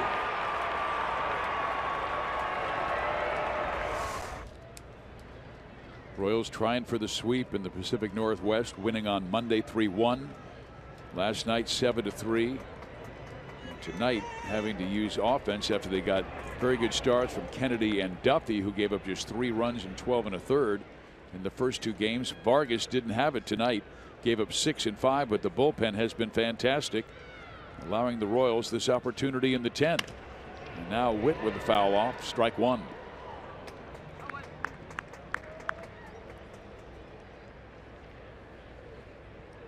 It all started with the Cano error.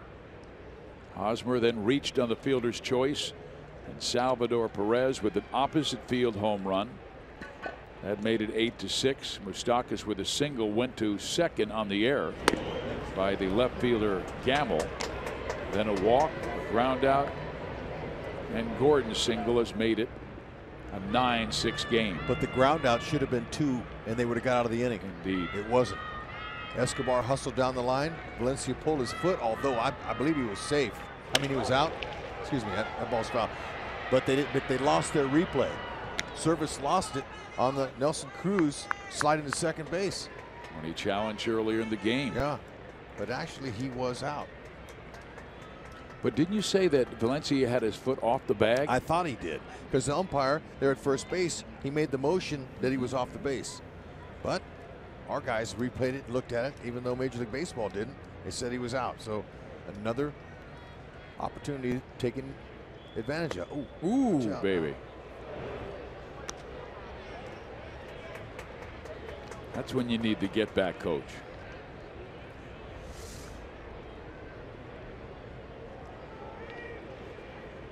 Stay away from the hands.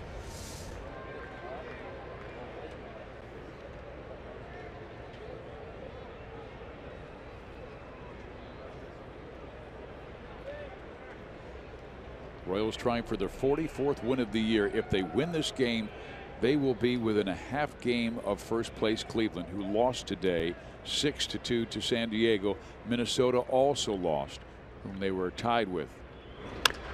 Fouled off.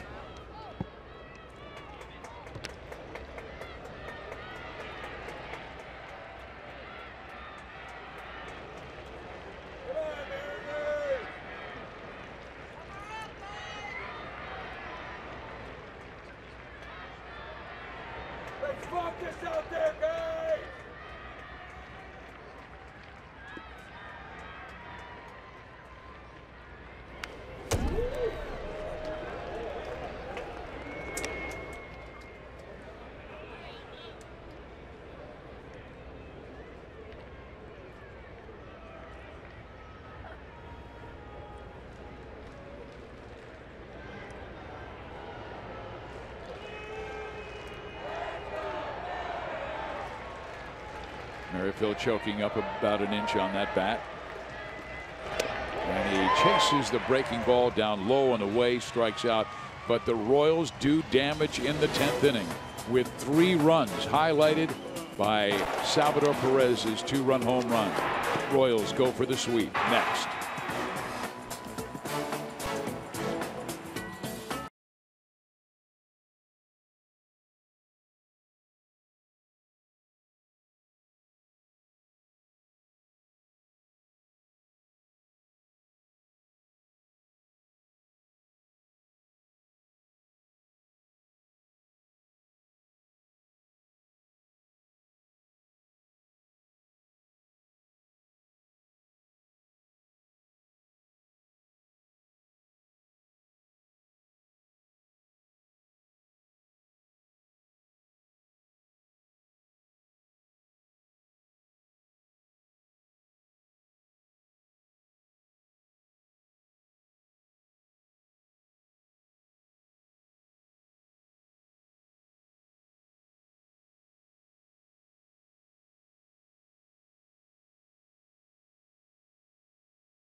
Two costly errors in that 10th inning.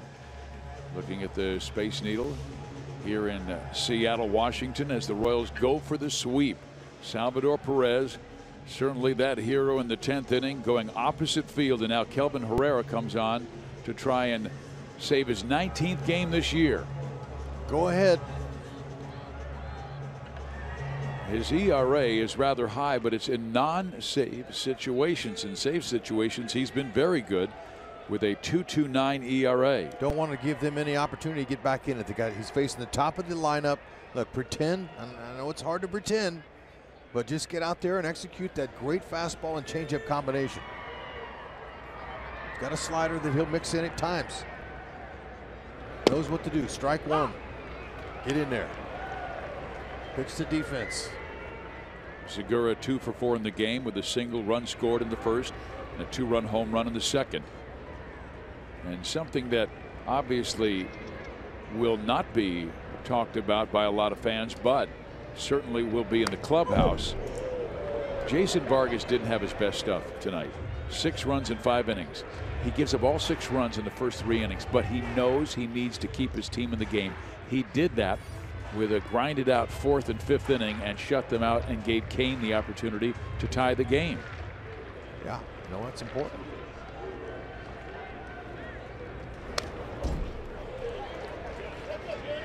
It's 2 foul balls now. That first foul ball just went behind Danny Valencia's back. Very fortunate to get hit on that one.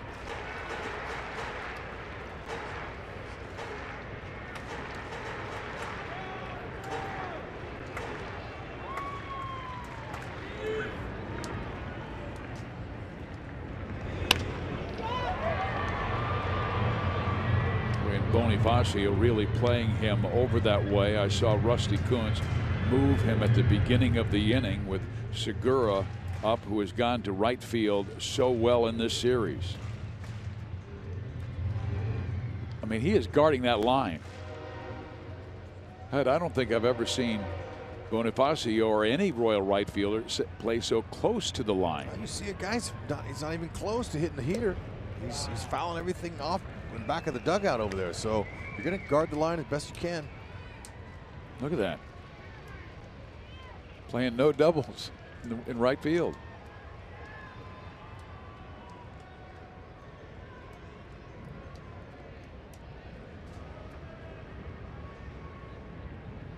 He struck him out. That's right.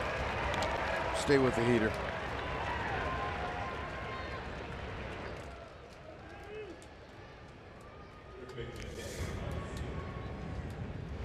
Oh yeah, that you know, 98, 99 mile an hour. That's what you stay with. That's your bread and butter. Give him a whole case of it. Happy birthday, Dave. I know with a couple more outs, you'll feel a lot better. Going into LA with an off day, taking a chill pill, hanging out. Strike one.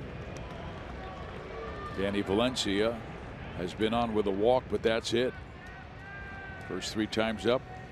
Pop up, strikeout, pop up.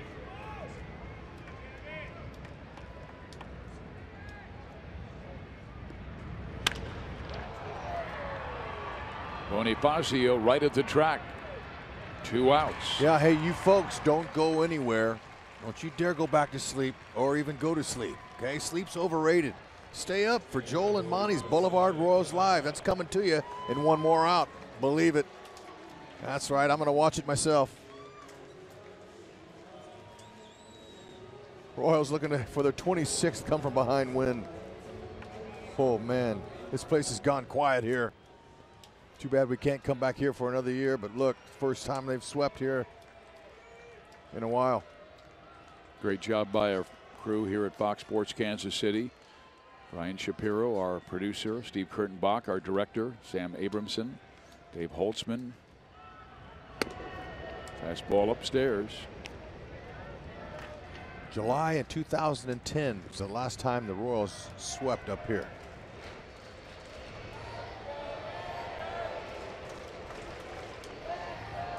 Cano's error opened the door for the Royals in the top half of this inning. 1 batter later, Salvador Perez went deep with a home run. Broke the 6-6 tie. They added 1 more on Gordon's single to plate Mike Moustakas. 9-6 Royals before they head on to Southern California to play the team with the best record in the National League, the Los Angeles Dodgers. Friday, Saturday, Sunday. You're doing something when you sweep the Mariners. You got Cano, you got Seager, who didn't even play today, Nelson Cruz. Cano's only gotten 1 hit in the series and has made 2 crucial errors that have helped the Royals. So you You can give credit to everyone. Pitching, defense, hitting, staying hot, and not being done. They got a chance. One more win. It'll get them to 500 on the road after this one here. One more out. Moose is loose, no question. Stay tuned for the Boulevard Royals Live, folks. They once were young, but now they are very experienced. And with 2 World Series and 1 World Championship in their back pocket. There's a chopper up the middle. Escobar grabs it, and this game is history. The Royals sweep Seattle with an extra inning 9-6 victory. How about a El Toro Ole?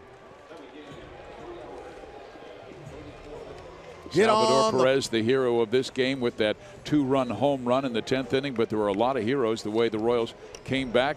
Cain tied it. Herrera nails down his 19th save this year.